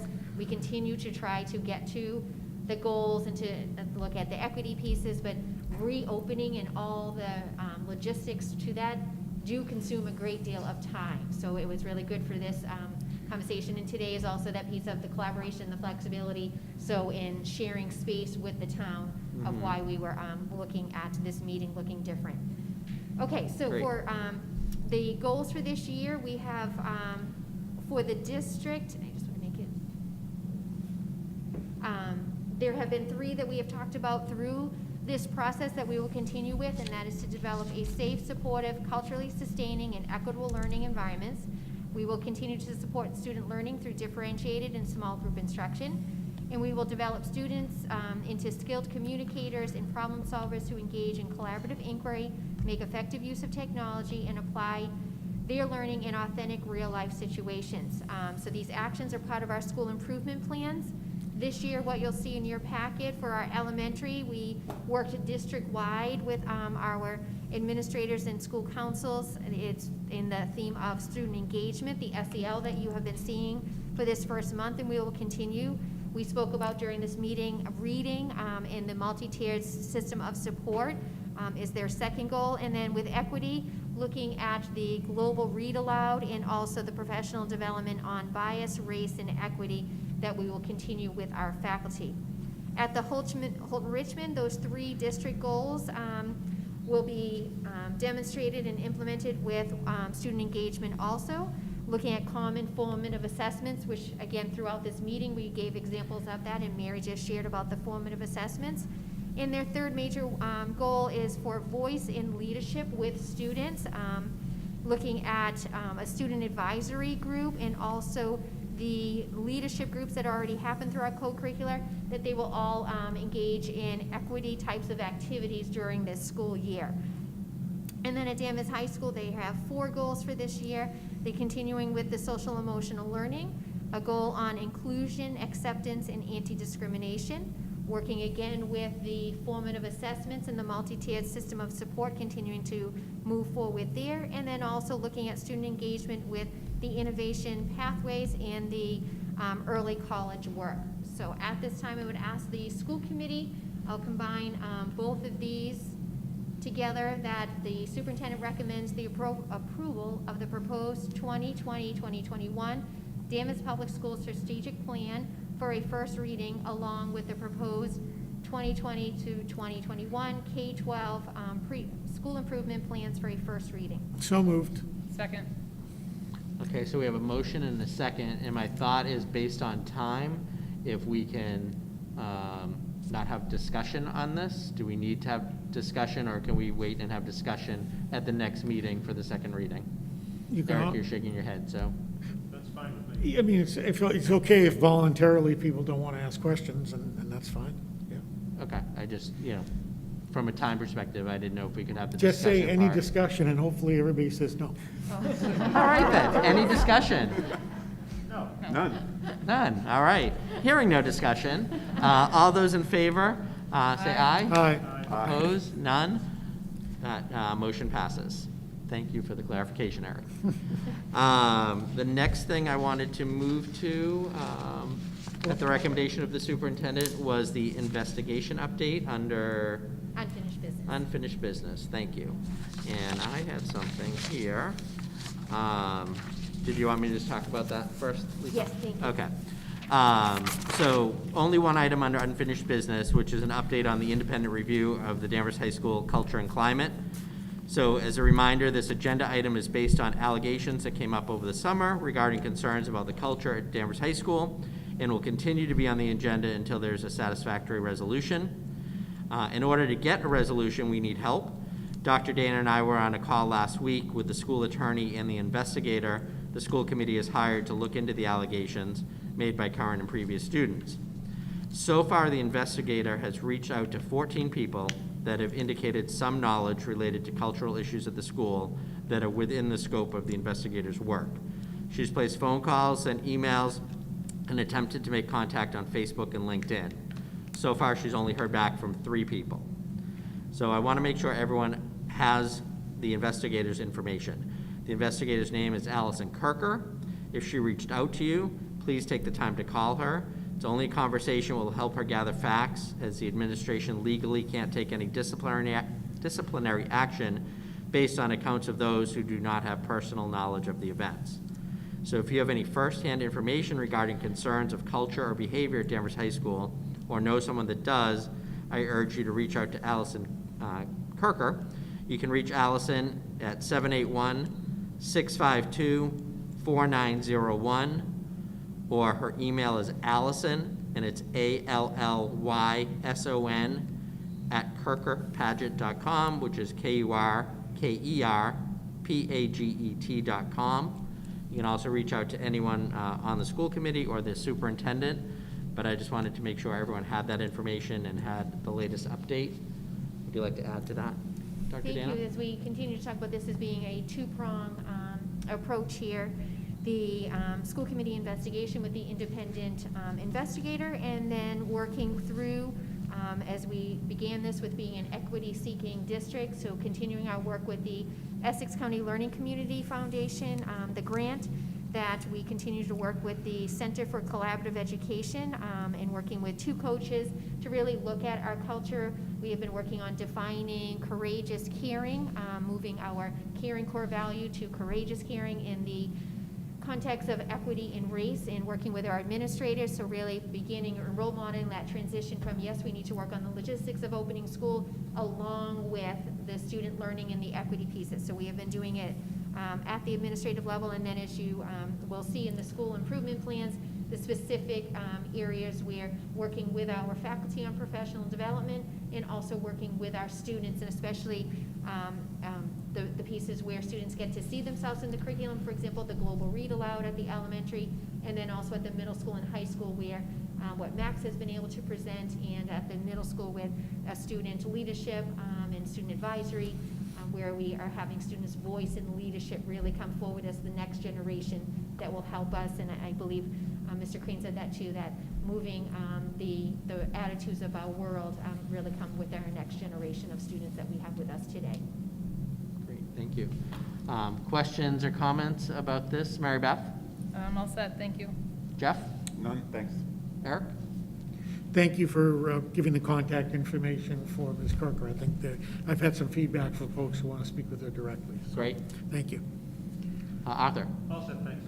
And to that point, can we make that publicly available somewhere, whether it be on the high school, the Danvers Middle School website, on the Facebook page maybe?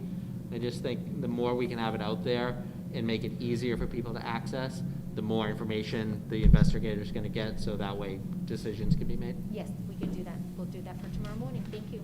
Perfect. Mr. Chairman, Yes. I'm going to move that we approve the homeschooling proposal and fundraising requests that are on the docket for this month. Great. Second. Okay, we have a motion and a second. Any discussion on either? Hearing none. All those in favor say aye. Aye. Opposed? None. Both of those carry. I believe the other thing we need to do is the minutes, correct?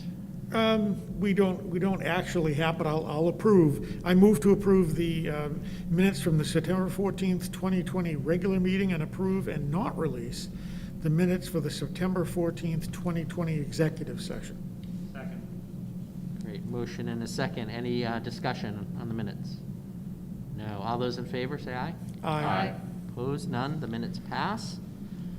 Budget, we can wait till next month on that? Before we do a or quick budget you wanna do a quick transfers, overview? that's the one that I think is the most important. Okay. You'll see that we really have a wide variety of changes this year. We had an unsettled teacher's contract, so all of those amounts were moved, as well as those financial holes we talked about earlier in the meeting as part of the presentation. We do have money to be on budget for this fiscal year at this time, and anticipate that we will at the end of the year, but you'll see some swings to cover the cost of transportation, the cost of the legal investigation, and the increased expense that we expect to incur with that.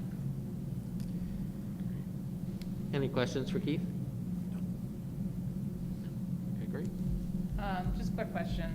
So in the budget and those grants that we have, is there any additional money to hire additional staff, like teaching? I would say at this point, there's not, based on the timing of the grants. So with the grant expiring, the main grant expiring December 30th, that presents a significant challenge to hiring additional staff.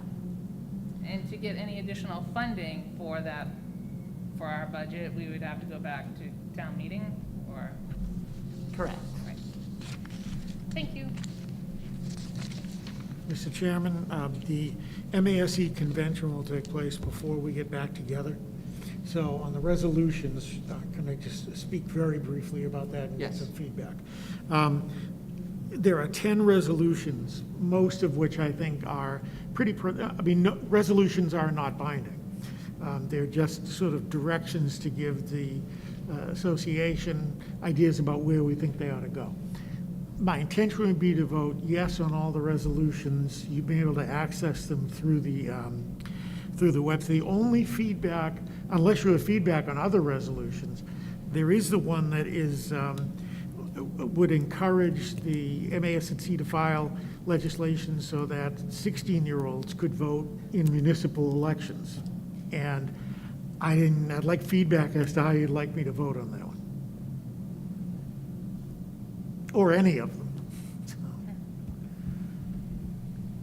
I personally haven't given it any thought. Okay. So let me think about it.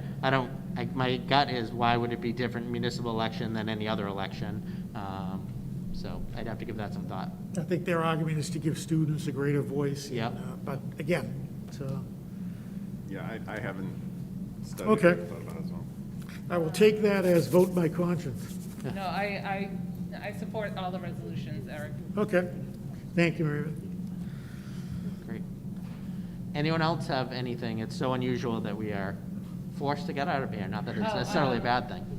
I know we're trying to get out, but I just wanted to let everyone know that DEEP, this year, in lieu of teacher grants, like specific teacher grants, DEEP is donating $17,500 to the Danvers Public Schools, to help each of the schools with any additional, items they may need to do this hybrid learning that we're doing, so I just That's want to great. put that out there. Anything else? All right, our next meeting is November 9th, 3 weeks away, back here in the middle school multipurpose room, back at our regular time at 7 PM. So I need a motion. Motion to adjourn. Second. Any discussion? All those in favor? Aye. Aye. The motion passes. Good night, Danvers.